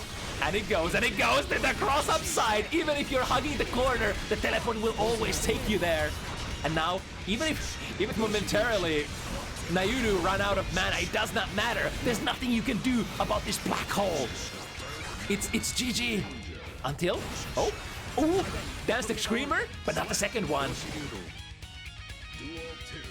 And this would be the first set point position for Nyudu. Poki started so strong, but then Nyudu took basically took the training weights off of his body, like Dragon Ball Z style. It's like, all right, playtime is over. No more fucking around. Let me get my best spells. Right, but this is the kind of pressure we used to see. We used to see from Poki at the start of the set. Tried to poke into the blue cube, failed that one. But here we go. Would Nyudu press burst here? Probably not. The safer play, or I guess if you thought that you were gonna die. Oh, wait a second. Wait a minute. The buffer and test case 2. I don't even know what that does. But there we go. First time Poki reversals with the Kacho who gets a Kai. And it actually gets value. Now Poki needs to win this. They have the burst advantage. If you find a heat here with Anji, it's gonna be really nice. But able to unleash and get the mana recharge, spell cost reduce card out as well. Following it up straight into test case 3. That's like one of the best combos. If you can reduce the mana cast speed and then go into test case 3 and get the mana recharge buff as well. Those combo really well together. Now we seem to be out of mana, and Poki plus frames. Praying for one more hit. We need one. None of these spells are good. Deflect shield into a whiff, but then following it up with an immediate Hujin, and the neutral jump from Nyudu is no good. Poki has a chance. Only 2 more to go. For a moment, it seemed like the test case 3 was so overbearing, so overpowered.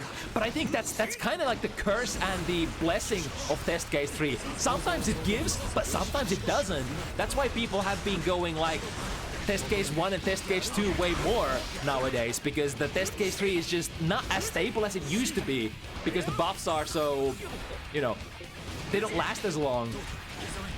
And the mulligan super is not as powerful anymore, or it costs more. So you can't consistently get the combination of cards that you would like from test case 3. Alright, activating buffs.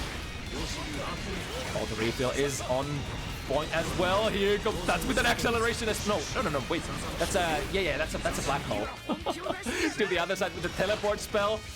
God, it's hard to keep up. Another set point position. Nyudu open it up with a 6B. I think it was a far slash, or did I say that correctly? The ball with 6 heavy. Now we have options here for sure. We are at 50 meter. Nyudu would probably like to save it for special purposes, such as maybe going into the mulligan super. In worst case scenario, might have to deflect, or rather wire C. Ooh, nice interception from the air. Wasn't quite able to combo, but now we're working on that mana shield. Nice jump with aligning with Anji. As even if you can't really get a true punish on that Shin, at least you avoid Anji getting plus frames, and this could be it. Is this it? Finds the hit. No, he's confirmed. Until 5D, the classic mix-up. Even without the arpeggio, even without your best buffs, or sorry, best spells backing you up, you can still do the basic shit.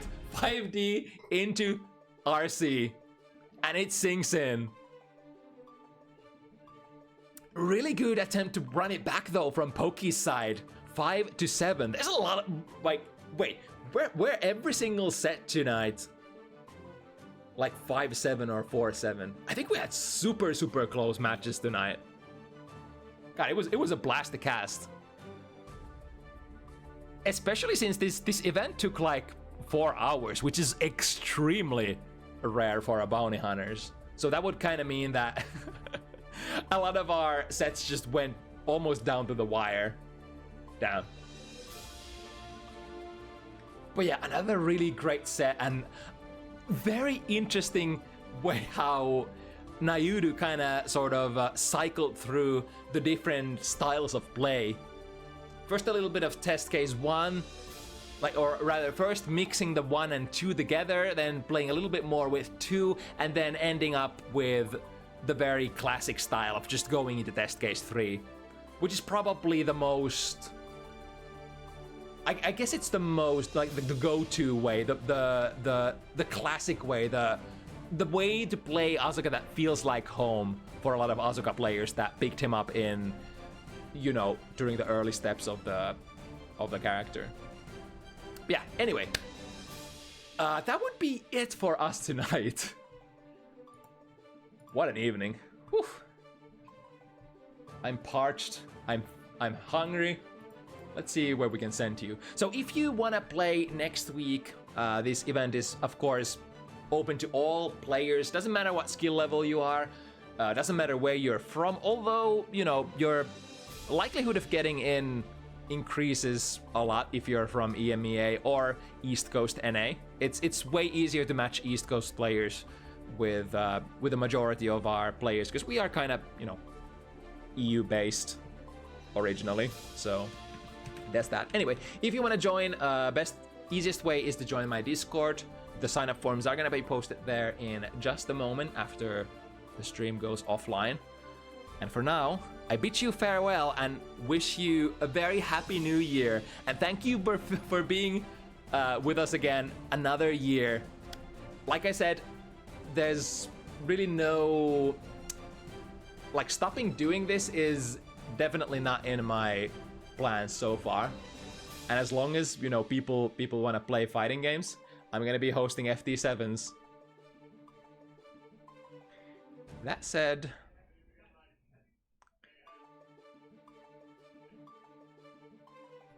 Oh, is Salt EU doing Exurge stuff? Wait, on a Sunday? Really? I want to see what that's up. What's up over there?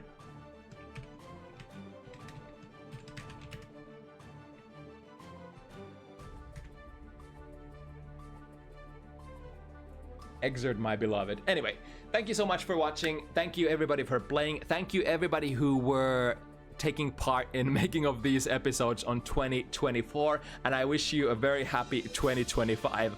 Let's keep playing these games, and yeah, that's pretty much it. I'll see you again next Sunday, 5 p.m. CET. Bye bye.